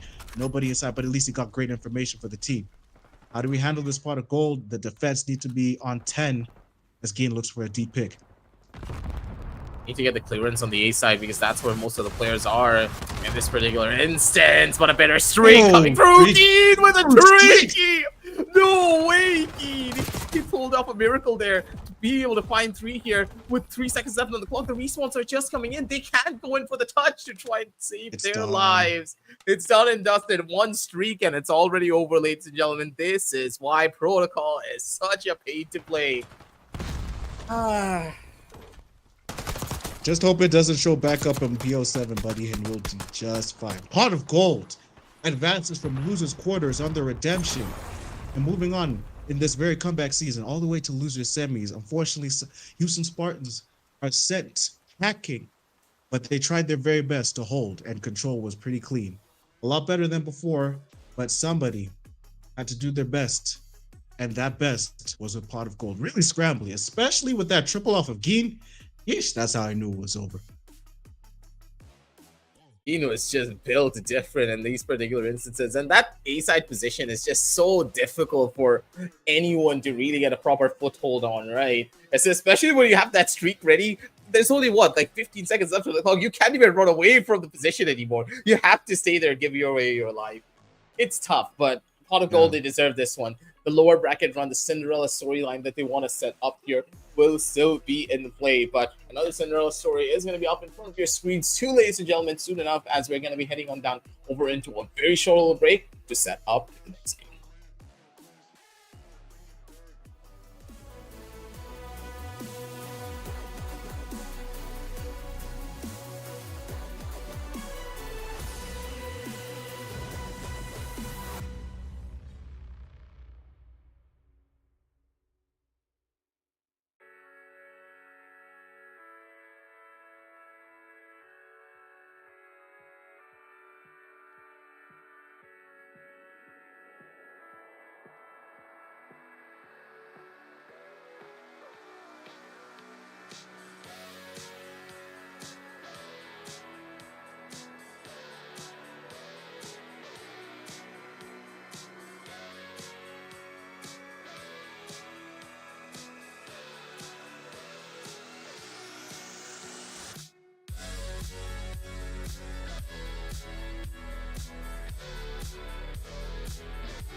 Pop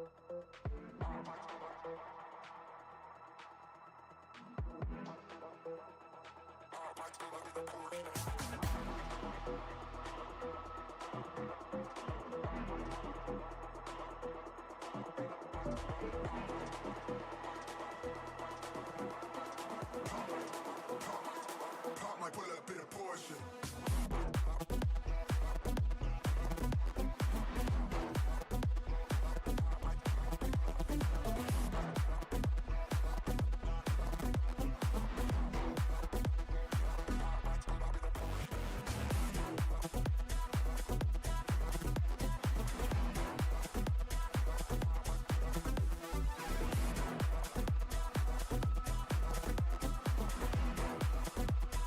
Pop my bullet, bit of portion.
Pop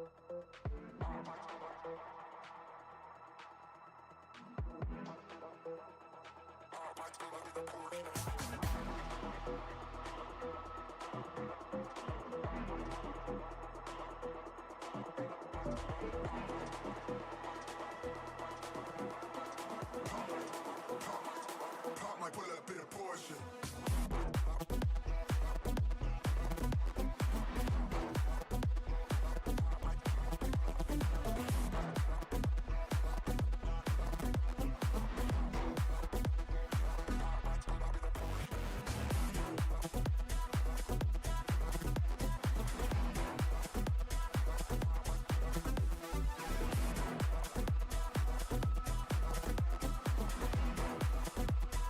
Pop my bullet, bit of portion.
Pop my bullet, bit of portion.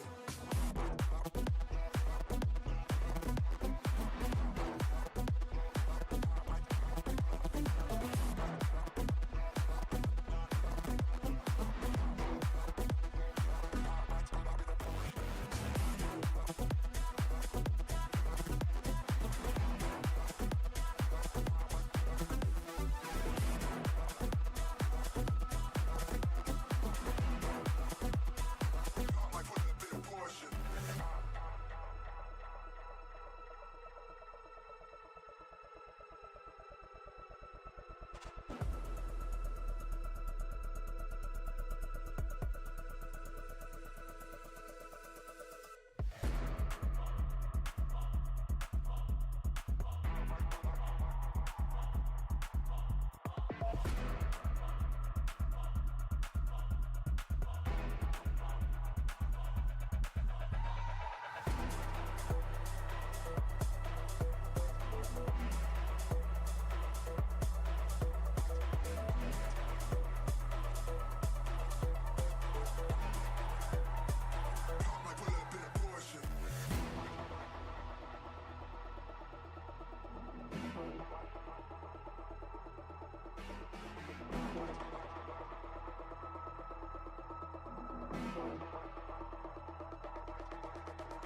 Pop my bullet, bit of portion.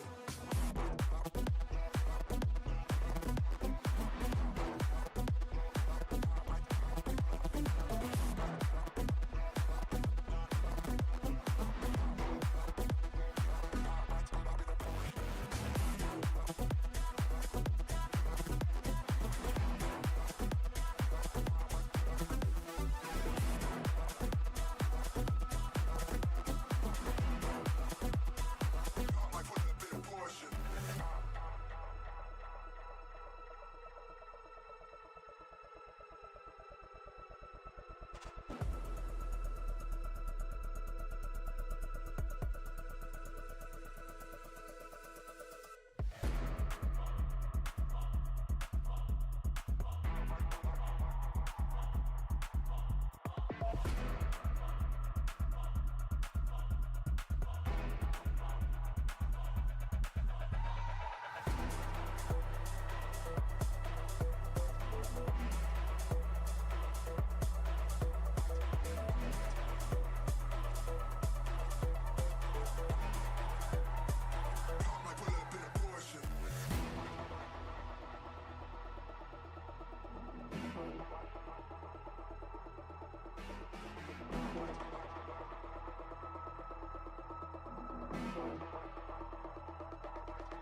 Sorry for the wait. Sorry for the wait, but we're back now. Here's the Call of Duty, where we got championships everywhere, including and especially Call of Duty like Zero. Obviously, running down the action as usual, taking a gossip, really in his own with a bang. These assemblies go down, unfold, and assassins are the ones to line the fire. You excited for this? Yeah, I'm really excited for this one. It's Pot of Gold again. We've been seeing Pot of Gold through the entire day, and it seems that this team will haunt us up till the very end, ladies and gentlemen. See exactly whether or not Pot of Gold is going to be able to get through this and take a one-way ticket over towards that grand final stage again to possibly face off against a mid to try and take that revenge story, or will it be the other side of Cheat Town Assassins to really come through and put a dagger in the back of Pot of Gold? Only time will tell, because we got a very weird map pool, I should say. Goodness gracious, rewind, hardpoint starting us off again. More fights in closed and tight spaces, which I'm sure a lot of y'all have a lot of opinions about this hot start. But trust me, if these two are going to go the distance, since we haven't seen Chi-Town fight yet, but they have been 3-0ing people through their losers bracket run, then Pot of Gold, who are starting, yes, their Cinderella story to make it to the end, and try and run it back against Omid Brooklyn should they make it. Should be a fun one, because I'm hoping to God that this is the one match we watch, which obviously we're just watching Pot of Gold 3 times in a row, that it actually doesn't end in a 3-0. Please let it not end in a 3-0. I mean, it all really will depend on map number 1. We can make our predictions as soon as this first map rolls around, correct? We know that Pot of Gold, they're just very warm coming into this game. They played a bunch of matches. The amount of plays that they had to make to get to this point, the confidence is going to be high for the team as well, being able to take down a team of Houston Spartans caliber. So you know for a fact that everyone's prepped and they're ready to really go the distance for this particular lower bracket run.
Gold as they're just cleaning up house, and this hard point is going to be there. Time to set up Chi-Town because now you gave away the 100 points. You need to stabilize in this next fight.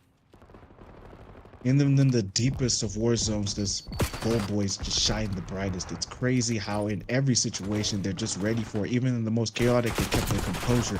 And all you see is a blue kill feed for the Gold side. Look at these deep flanks. Up top, I can just see that it's just not working out for the Assassins because every time they try to turn a corner, turns out there's a pot of gold teammate waiting right behind you to shoot you down, which is perfect. Now Work actually putting in work, taking down everybody. He's going for a deeper flank, which is why it's working out for the boys.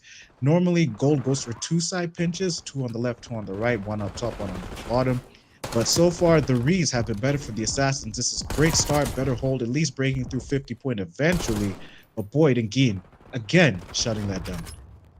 This is just good movement coming through from the members of Pot of Gold. You can tell that their map control and their sense of awareness for where these spawns are going to be coming through from the members of Chi-Town Assassin. It's what's giving them such a significant edge. And a good use of the Omni movement as well. The members of Pot of Gold, they're really utilizing what Black Ops 6 gives you, that Omni movement.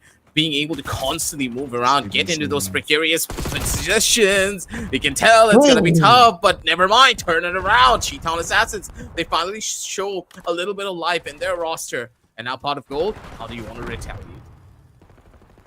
Milk Money really assassinated the boy from the other side of the map. That's a great pinch and look over from the AR. He falls short because, well, faster SMGs are going to do that to you, but they're doing their best to at least keep this point as long as they can, which is hard knowing that you have Pot of Gold members flanking you from every turn and every corner. There should be 3 deep corridors that they're going around, which I can already see. Geen is probably thinking about it from the back of his mind. Boyd falls, and so does he, and Assassins actually had the read on there. Great pick from Milk Money, who's actually doing dividends for his team. With the AR of all things, normally it's the SMG who has to pick up the slack, and Geen is trying to bring the points back for the boys so at least they don't break through 100 points, which honestly should be inevitable for the Assassins, but they're not out of this yet. 150 to 100. And still, Assassins are holding strong. They're keeping the pressure up. So where the Gold Boys don't know how to break through. It's the beauty of it all, ladies and gentlemen. The setups are just so much better. For now, I have to see where the members of Pot of Gold are really going to be able to break through on these lines. We're just trying to go in and hold things down there, but it's just not going to be enough. Positions far superior. So members of Pot of Gold still need to get themselves onto this point. Geen does find a double. Boyd comes in strong with the last, and it's going to be a squad wipe, ladies and gentlemen, from the side of Chi-Town Assassins. They're not going to be able to do much as this hard point, I think it's just all but over. I don't see them trying to get back into this. Well, they haven't reached the 200 point mark yet, I should say, because I also will add on the fact that Assassins, early breaks and rotations doesn't seem to be their forte. So Pot of Gold is always a step ahead whenever they go through. Even Work with the early read, and he still gets turned on smack dab in the middle of the kitchen. There was no way that bro doesn't get cooked in that scenario. And lo and behold, he got cooked. Seeker trying to actually make more time for his boys. 19 and 15 on his side, but the real beamer on their team is Geen. Even though he fell like once or twice, he made up for it time and time and time again. Assassins don't know how to break through yet again. Just when they had perfect holds, Pot of Gold has an even better opportunity, getting high ground and sniping them. But then the wipeout comeback coming in. Milk Money is probably directing traffic for the boys to get the great kills. Geen is still alive, and they're still holding strong. Still making their way back in this as Assassins. They're not out of this yet. Doing things well out here. These kind of setups. It's going to help the members of Chi-Town Assassin really get themselves back in towards this game. Milk Money coming in strong here. He's going to be able to hold things down with his buddies here. But at the end of the day, I do believe that Pot of Gold, they're not going to be risking anything here. Play for the rotation, stop the members of Chi-Town Assassins from getting into proper spots for this next hard point. Playing it well here, getting the last couple of ticks, and this is perfect. You need to cut off the spawns as quickly as you possibly can. Fate does find the sound. He gets the kill, and this is perfect. These are the openers that you need. Survive here. Fate, as long as he lives, his entire team is going to be able to find this hard point for themselves. And yes, they do. 200 points now on the margin. I do believe, as Pot of Gold, they break it. Big Dark Secret didn't even have red silence, and he still snuck like a sneaky ninja. Gets shot off, or didn't stand a chance. But Milk Money, bro, making the deliveries. Milkman, he's just clutching up for his team. He broke through the 30 kill mark. He has the highest bomb in the game, but his team can't seem to live up to his level.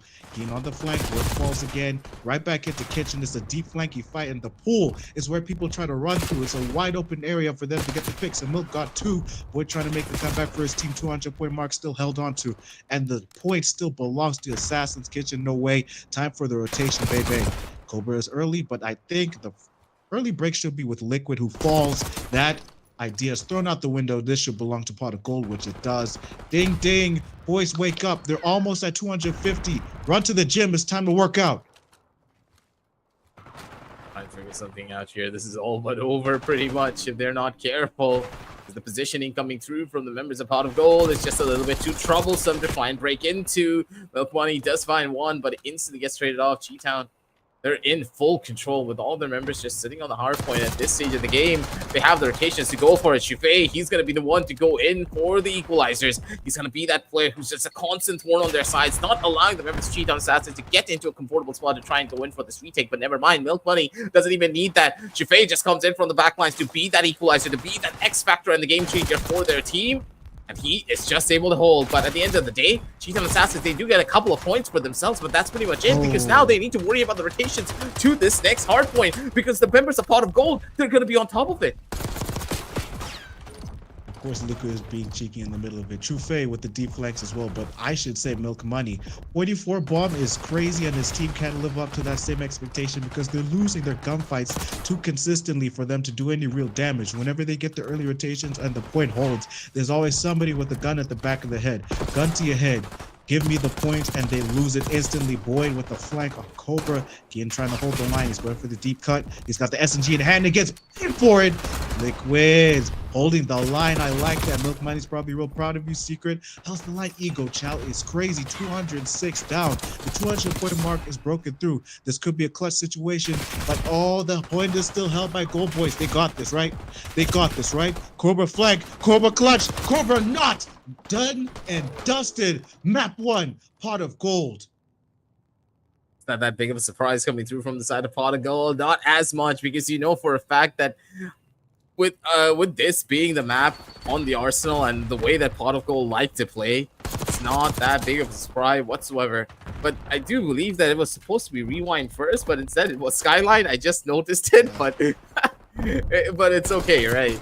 Because I like to see this starting from this particular map. It just goes to show that the teams, it's a very vanilla map of Skyline. If you are good at Skyline, that means that your team is very mechanically and fundamentally sound.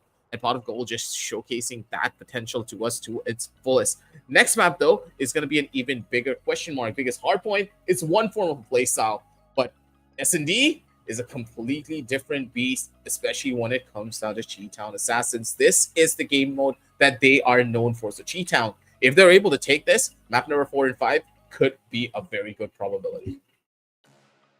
Let's hope that it's not as mixy as the last map, where they give us a completely different one than we see in the picks and bans, because Hacienda should be next.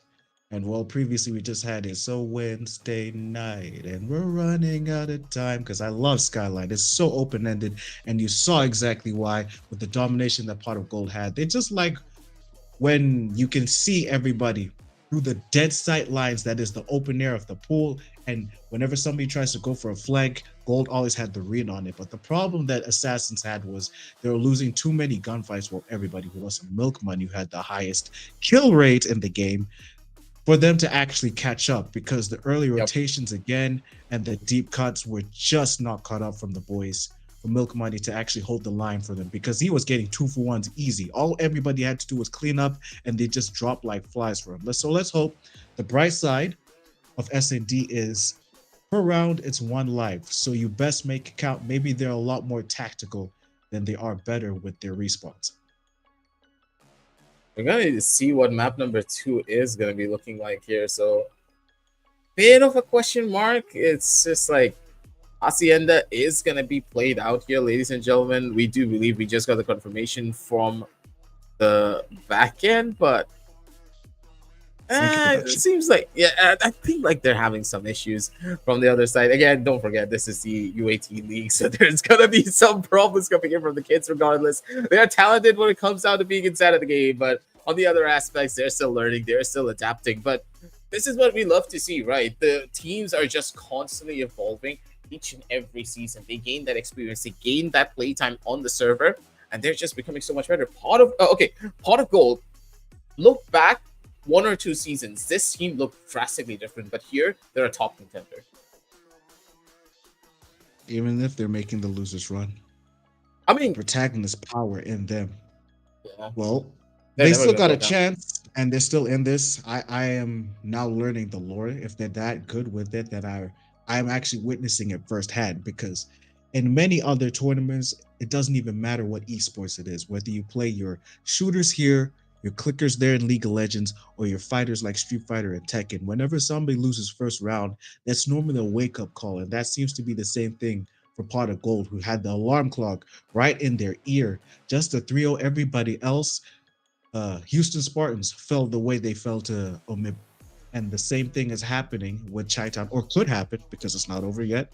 Chaitan just had a rough first game, and they still got 2 more maps to prove themselves. But if Pot of Gold's giving up their season's hype that they've had in the past, from what I'm hearing from you, then this could be the losers' run of the century that they're about to pull off. We'll see when Wait, the map 2 we starts. just got confirmation that the map selection that we were given is wrong. So dealership will be played for map number 2. Wait a moment. Okay, dealership. We haven't seen that one yet, so we have to. Hopefully that one will be fun because we haven't had dealership the whole series, and we're right into it. Dealership for S&D, more fights in tight spaces. You love or hate to see it. Depends on how you look at it. It depends on what your playstyle is. But for Pot of Gold, they don't really do well with the tight spaces. Well, preferably with teams that outplay them in every turn. But Chi-Town Assassins, nah, they seem to be going good. Boyd with the first blood. Yeah, Pot of The Gold second in full and the third. control. Yeah, they're just rolling things out. Dealership started, and immediately it's already over. Cars yet to be sold, but for the members of Pot of Gold, they're just running away here with the money. It's good. God, this start to dealership is just unheard of, though. When you think about it, like, dealership is one of those maps. Yeah, it has a lot of close proximity fights, but it all just comes down to having those isolated engagements. You're not always going to be able to get those 2v1 scenarios all the time. But this was really well played out by the members of Pot of Gold. And Pot of Gold are ones who love their 2-2 split pushes, especially in the high-low part of the map. But this isn't the same thing, bro. You got the middle ground to pay attention to. Sometimes people like going there before cutting either A or B, but it's great that Shafway got the great first blood from the boys. Instantly traded by Milk Money. Bro is unstoppable like that. His team got to pick up the slack if they want to make their way back into this. Flank here coming in from work. He's going to be able to find a good amount of value here from the sidelines. Corner's not cleared here. Cobra. Awareness, buddy. You need to make sure you find these frags. These are open ones that you always should be the ones to get in Pot of Gold. Just keep on pulling the ball in their favor. Cheektown Assassins need to find a little bit more trades for themselves here because their positioning based upon one another is not as clean as Pot of Gold. You can tell that Pot of Gold, they're constantly taking those 2v1 engagements. Even though this map is a little bit harder to find those 2v1 engagements because of the tight corners that this map has, you're still going to be able to do so much if you play your cards right. As a team, Cheetown Assassins, they're just dropping in a lot of these scenarios. A Pot of Gold just keep rolling in every turn. And this is a car dealership. There are a lot of things to roll in. You like your Bentleys, you like your Mercedes. Well, dealership got that for you. And they can buy one after they get this deep push onto A, which nobody's got killed so far, which is better. And just as I say that Shafway trades, Geen is there with the nade. That was great because if that lucky nade wasn't there, that wouldn't work out. 2v3. Bomb is down. Great pick from work. We got a 1v2, and all that's left is Geen, and he's a clutch player in his own right. Has to deal with Liquid and Cobra. At least Milk Money isn't there, but this should be doable. Bomb is in hand, rotating to make sure that they don't know where he is because eyeing A. Eager eyes. When you get this, Cobra has the read. calm before the storm, pretty much. There's a good chance that Geen is one of those players that should be the ones to take this one away. I do believe he has a perfect read for it, though. Sound being given away. He hears the footsteps, I do believe. Misdirection. Plans coming through. This is so good. Geen! No! He missed the timing! Oh, you're a But he genius. spots out the Sneaky player. ninja. Oh, the vision. The vision was so there. Bro was gaming. He was definitely leading them to the wrong direction because who needs dead silence when you can use the sound cues to throw off those two team members? But because they held true with their two pinch, he unfortunately couldn't get the pick on Cobra, who was just there a step ahead because he saw the flank off bomb and knew off car was his kill to take. 2-1, so close, yet so far. We're deep in this, and it's time for the assassins to make the attack. I'm sure that was just rough for the boy because he was about to clutch up crazy, that being Ian, but nah. Assassins had a great hold. They're actually doing better than they were previously. Everybody's not dead yet, so how do we go into this next round? Down around here already, you can see the trades are just simultaneous coming in from either side, 1-for-1 on either end of this. For the members of Pot of Gold, this is a much more passive approach from them. You can tell that they're not really overly engaging in a lot of these fights. You feel it's going to be the first one on the line of contact here on this A side, but to be careful, look at the way that Chichao Assassins are playing. They're not really going in for this engagement whatsoever. They're taking their time. They're expecting the hit to come in, and Cobra, he finds the opener. That's Boyd now gone. It's a 2v3. Sorry, no, 2v2. 2v2. Secret and Chiffre left alive. Cobra and Liquid are the ones who won the previous round, and they look to do the same thing again. Bomb isn't in hand of anybody. It was Milk Money, but he obviously fell. Liquid picks up from his slack. Looking for a plan on A. The same situation. Chiffre gets beamed. Wall that's left is Secret to clutch up. He's playing Ring Around the Rosie with the boys, but they definitely know who he is. I don't think he's as sneaky as Geen was previously. He's probably going to try to fight them head on. He's pretty aggressive that way. He's trying to open doors. I'm pretty sure Cobra is going to see that coming. Other guy, Liquid won't have to pinch. Come on, POV. You know the 1v1s over there. Looking for the flank. Liquid throws out the nade. Shots from Secret were not good enough. Another 2v1 won by the Assassins. 2-2. This is not a position that you want to be in. Not in a spot like this. They lost out on a lot of these very necessary engagements as Pot of Gold. They're struggling quite a bit here, and rightfully so. Cheetah Assassins, especially when it comes down to S&D, are a different team to be dealt with. And you can tell that Cheetah Assassins, they don't really play S&D like it's deathmatch. They're playing much more tactically, and that tactical nature is throwing a lot of the plans or forethought that Pot of Gold have for how this round is going to play out. Secret a bit late on the run. Probably hoping for a flank eventually, and I like the idea. It's great that they think that highly of their opponents. Should they even give the opportunity, but it looks like they're just going for a deep pinch on A, which obviously leads to some carnage. Bomb already planted. That's a great pick, because so far I think that's the first time the bomb got planted that early. So the defuse is necessary for Assassin in order to win. Chiffre falls. Work with the flank, 2v3. Work trying to play dip and dodge, and he wins it. Secret's all that's left. Trying to force this. Yep. Milk Money was there. And the defuse should be too, because they got tons of time, so they're playing disrespect. Hey, behave yourself, young man. Behave yourself. You had it. You just barely had it. You just got a great pinch, but let's not celebrate too soon. You're only halfway to victory.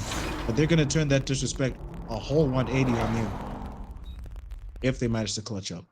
It's going to be very problematic, but yeah, like Milk Money just had the better read, right?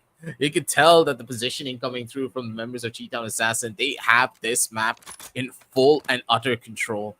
There's no way you're going to be able to get a proper read on what Cheetah Assassins are trying to do unless the members of Pot of Gold, they have similar strategies in mind.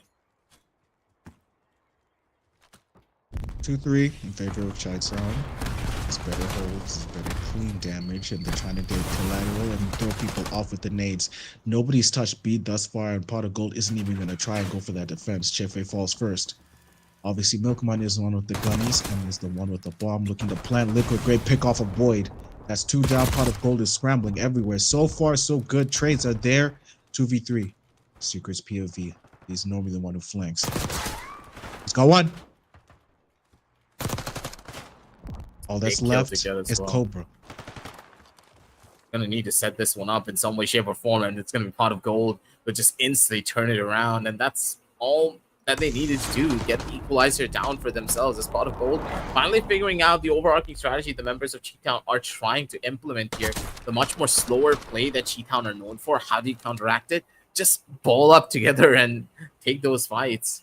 As long as pot of gold were able to get these trades off a little bit better up against Cheetown, and not really take a lot more of those riskier plays when they are on the defensive end, this should look a lot better for them. Yeah, the Gold Boys are a step behind, but they're still catching up. It's a rough start. Great nade from Secret. That should land on somebody on the point. No, nobody. That's like actually a good enough smoke, but nobody is there to actually run into it. It's an easy hold. RC car is out, runs right into a wall. Rough. So much for that streak. All right, 4v4, nobody's down yet. Chefway has bomb, and he gets picked off. 4v2, they always know where they are. Again, easy to pick that up. 1v3, I think Secret's just going to follow right afterwards.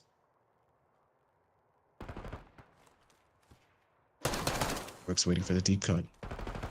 Opening garage door as an attempt on the read. He can hear probably where he's throwing them nades from. Ring around the rosy from behind, right onto the van, right onto the truck. And he falls. High ground. Worked right against you. Chi-Town takes the lead back again. Yeah, this is just Cheetown in their element. You can tell that all of them are just in that proper zone. As S&D, they're a much more favoritized map pick. With that, the setup's good, but then again, the members of Pot of Gold, they're not yet ready to give up. This is a very close series. You can tell that third, fourth, and fifth map will be just as similar. Cheetown, I'm looking to go in for a little bit more of an aggressive play, I do believe. Knowing them, don't want to give this engagement away early. Strong mid-push presence already from the members of Cheetown here. But they're instantly trying to make a turnaround. They're afraid of a lot of the streaks that could be coming through as Milk Money. Oh boy, this could just work out wonders for them if he's able to make this walk all the way deep in. Milky, a sneaky boy. SMG pinch from Cobra traded by Secret. 3, they just need to make sure they hold this, and them I mean Pot of Gold, and they always lose it off rip because whenever they try to find the next kill, they were standing in a wide open area that the overpass is picked off by the Assassin Boys. Milk Money still with bomb. I don't think he's going to bother the plant. They want to play Destroy No Search. Trauma from the omit match is coming back to them. S&D isn't the strongest on dealership. Chefway throwing them off. Milk Money should have this read. Once he sees it, Chefway almost had the kill and traded off instantly by Milk Money. He don't lose those. It's map point for the Assassins. This S&D on dealership clearly must have been their pick. Absolutely. You can tell that they're playing the map so tactically as well. Very few teams play S&D in this fashion. And in Call of Duty, it's almost close to unheard of unless you're playing at a much more higher tier. But for these under 18 players, Cheetown Assassins have to have the much more tactical nature on their S&Ds because, yeah, it's not the fact that they don't have the gunfight capabilities. They just know how to get into the heads of their opponents just by playing so slow. Because COD as a game being played slow like this, it's very unnatural. Remember when I said tacticians are probably what assassins are more? It's in the name too. They don't really like running gunning like that. They prefer running up on their opponents when they least expect it. And true friends stab you in the front, but these aren't true friends. These are ops who stab you in the back. Obviously two fall, but actually it's a better pick from Pot of Gold because Boyd was the only one who fell from their side. And Cobra and Liquid, the clutch players who got the 2v1s easy, don't. Milk is gone, work is left. It's a 3v1, turned into a 2v1 and cleaned up instantly by Pot of Gold. Still in this. They're fighting for their round 11. Working things out pretty well. Possibility for comeback is there. Remember, ladies and gentlemen, first to 6. So pretty much at map point here for the members of Cheetown Assassins, and they need to be careful of how they tread moving forward. Pot of Gold now back on this defensive side, and this is where they are struggling the most up against Cheetown Assassins because of the much more slower play style. How do you want to counteract this? The trades need to be there, but your positions need to be better as well because Pot of Gold, their positioning has been a little bit too out in the open, allowing Cheetown Assassin to really have those double up pickups. Okay. Working to pick off a shiftway. That's perfect. I think this might be done and dusted off of that great pick. But Green and Boyd are still alive, but normally they fall afterwards. There's a trade on milk money, which is great for them because that's their ace gone. Boyd running away from the Perfect, fight, gets Boyd. the pick off of Cobra. 3v2. We can turn the pace down because the scrambly neutral state has turned down to a low simmer once Secret gets the hold off of B, which never happens. It's a constant A. These kids love their A picks and planting where everybody expects to go. It's the first letter of the alphabet, so you already know. The kid runs away. Not even with his life. Nobody's there to challenge it, but at least Pot of Gold knows where the bomb is. It's the beauty of it all, ladies and gentlemen. Pot of Gold in full control. They need to be careful of where they go, but the shots just keep on connecting. A simultaneous double kill. Body shoots come out as well. The dance of friendship between the members of Pot of Gold and Cheetah Assassin, as message has been sent that Pot of Gold, they're not yet ready to give up. These youngins are fighting back tooth and nail. Never give up, never surrender. That's what their favorite content creators have probably taught them since they were in diapers. This is just how they do this. And Pot of Gold, they just don't know how to quit. That is true. Because we are at round 11. They scored us around 11, and they need to full send this if they want to go dominant in map 2. Unless Assassins sweep this. Because Assassins will make history and be the first ones on stream, or maybe in the entire tournament, to actually send this to a 1-1 situation. Nades are out. Cobra has bomb. And knee deep in these positions too. They need to be careful of where they go in for this. Geen, he needs to stay alive for as long as he possibly can. Doors opened out. They have the pincer. The pincer is so gorgeous. Geen does get the opening kill, and this is perfect. Players in position. The reverse sweep is a reality. There's a Pot of Gold. Could just be the one to do it as Boyd gets the killer and the finisher. Ladies and gentlemen, that's gonna be Pot of Gold who get this one for themselves. The play is present and the fuse is done. This is what you want to see. Ladies and gentlemen, Cheetah Assassins, they are sent out for them. Boys and girls, just when you thought they were out, they pulled you back in. Assassins with the early game domination and the confidence throughout, thinking they were going to run away with map 2 and be the first to not let a clean sweep happen to them. But the plot was been shifted once the positioning was set. Once the flanks were deep, and once everybody stopped running to A head first like headless chickens, it was clean, it was fresh, and it was all Pot of Gold in the second half of that match. That was really fun. Dealership is done. First 2 maps belong to Pot of Gold, and they look to take this control next and make another 3 on their resume as they run into Championship Sunday. We got one more, and which one should that be? It's Protocol, ain't it? Yeah, I think it's Protocol. We don't know exactly. I'll double check for the maps once again, ladies and gentlemen. But yeah, it's gonna be Protocol apparently. So we're gonna be jumping on that on Control, and I hate that map with a burning passion. I'm pretty sure the members of Pot of Gold, they hate it as well. But after what they did up against Houston Spartans, I don't think that this map is gonna be a problem for them. They have this map down to a system now, so it's just about going through the motions, and it'll be another day in the office for them to finish it off.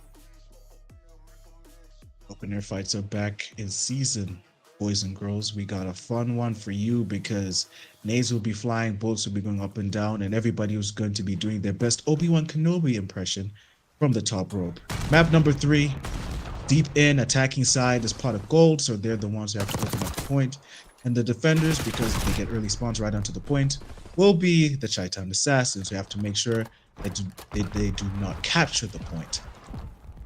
Not crazy trade so far, so it's a pretty calm early game. Nothing to write home about until Boyd and Gin immediately start turning up the heat. The heat they are, especially with the positions that they're playing for. If we done on this overall setup, says Cheetah Assassin, they're bleeding out lives here. Maybe a little bit too risky from those positions as Cobra. Let's get shut down, but work brings it back. He still has a chance. Liquid in position. Milk Bunny's going to be able to find out another.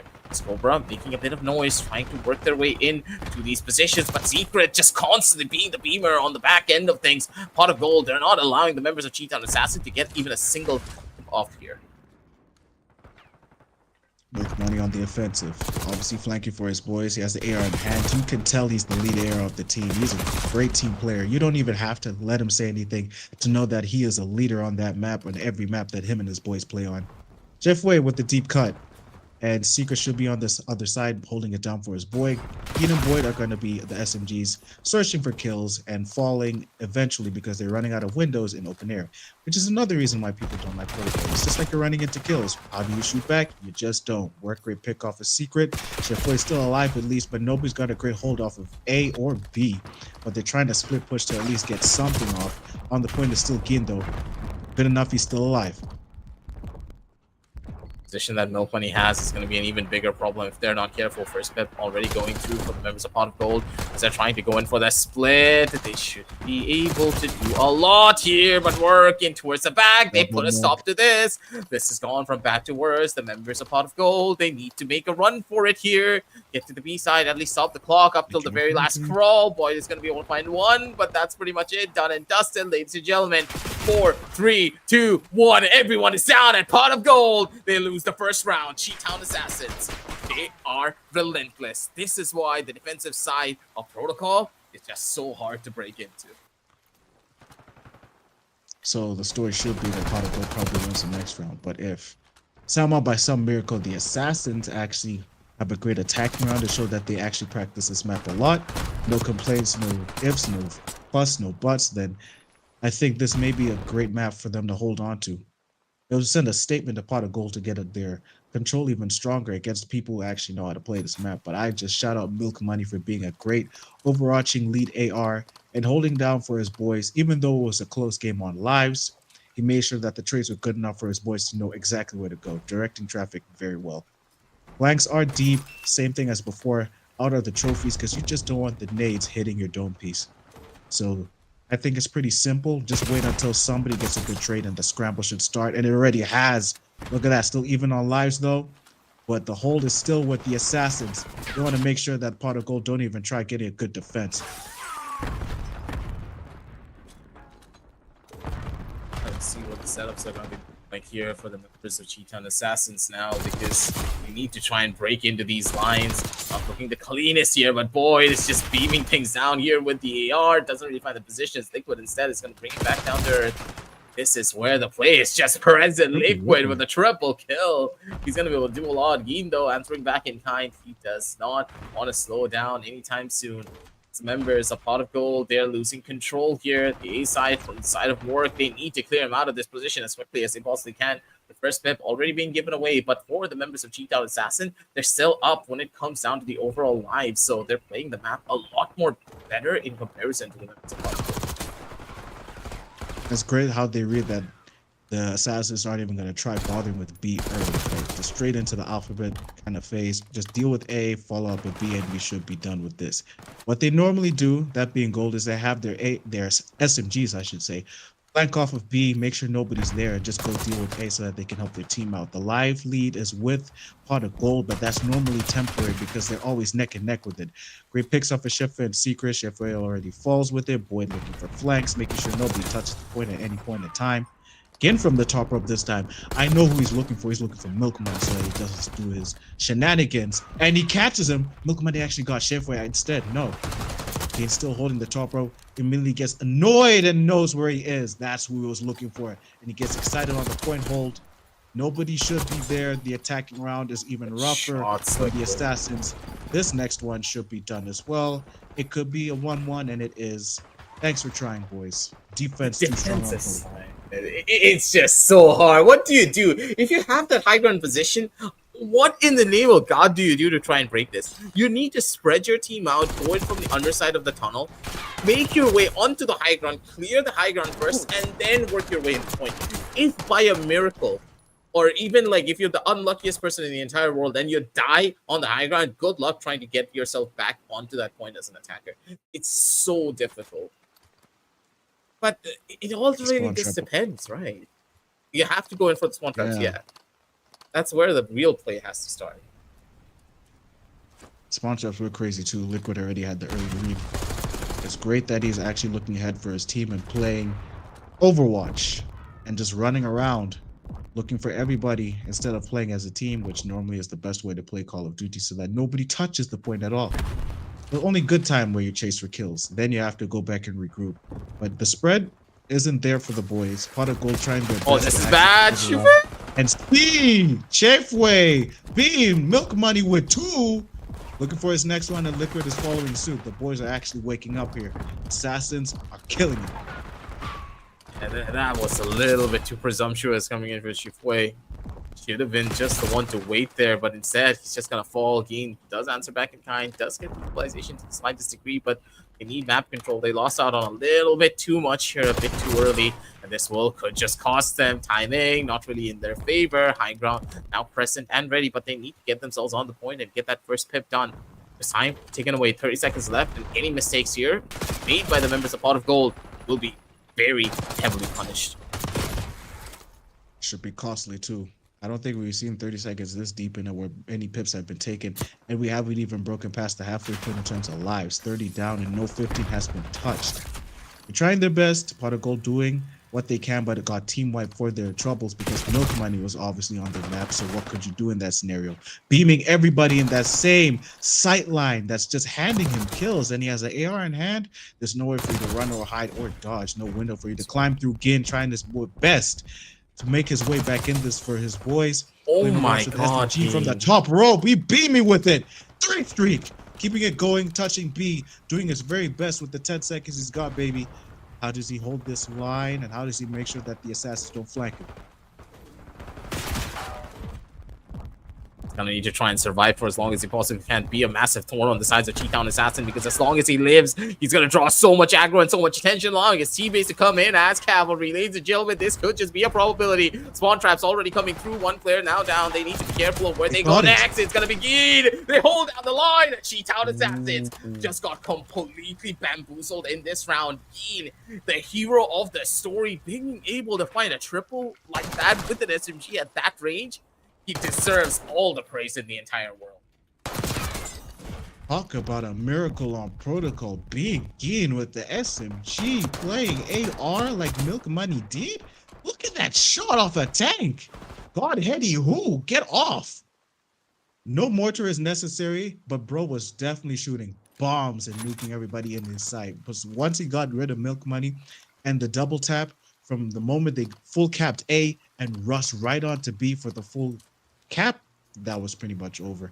So the best way to play this map is basically cap as fast as you can, because when everybody comes off a spawn, there's nothing you can do. So yeah, miracle. The 1% just happened. Secret gets traded. Again, obviously starting off hot. They're obviously neck and neck, heel to heel with it. Again, he is on fire.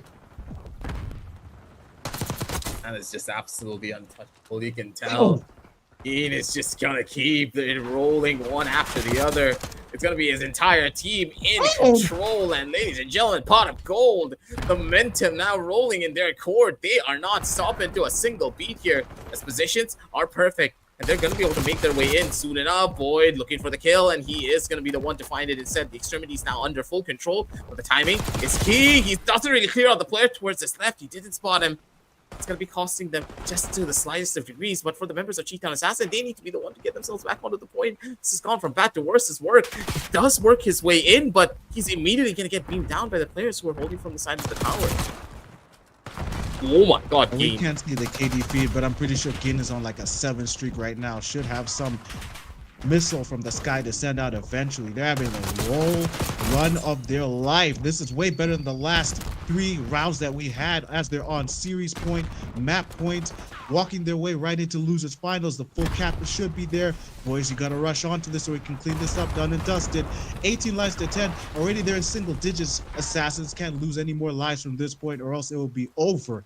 17 lives. Milk Money trying his best to fight for his team. If it falls, Milk Money's still alive. I think when they pick him off, it should be done. There he goes. Boyd has him. Clutch from the man. I think this could be it. We could be seeing the closeout for another 3-0 for Pot of Gold. Aggressive. Secret is there. Trades. Oh, Milk Money rushing to the point. Doesn't want them to touch it. They're still alive in this. Double for Milk Money. Work is there too. How do we clutch this? Nobody's there. We're open-ended. They can actually let the time run out. The defender's too clutch. Milk Money finishes. Oh no! It's all liquid, but I think they're already done and dusted here. Secret. He's just taking out Geed here, stopping him from going on a rumble. That's all up to the last player, Liquid. Time just ticking away here, but still a chance and opportunity. Liquid is trying to maybe go in for the big play. Does have 50 seconds to play around with. So at the end of the day, he could have done something, but the positioning coming in from the members of Pot of Gold is just substantially better. X. Series win for Pot of Gold, advancing in their losers run, making the underdog story for millennia, picking off the assassins when they just started to get good. Great showing from Chai-Tan. Did your very best, but you fell to the Cinderella of this story. Want to make it to the ball on time. Great showing, boys. 3-0. We're not going to see a downright fight where we make it to a map 4 or 5 on stream. Milk but they Money had really did their 32? best in Championship Sunday. Imagine that. Like I said, remember his first hard point? He got the highest bomb and his team still lost, and he ends it the exact same way. Shout out to the boys. We should have more championship action for you tomorrow because that was fun from the under 18 boys. They are the stars of tomorrow that you're probably going to see in your championship Sundays in the future Call of Duty stream, but that was fun all around, aggressive. I think we got to send the people home after that high octane Call of Duty action. Absolutely. We're going to be catching you guys tomorrow with a lot more action here. So don't go anywhere. We'll be right back soon enough tomorrow. Peace out and good night, everyone. Hey, mommy, bye.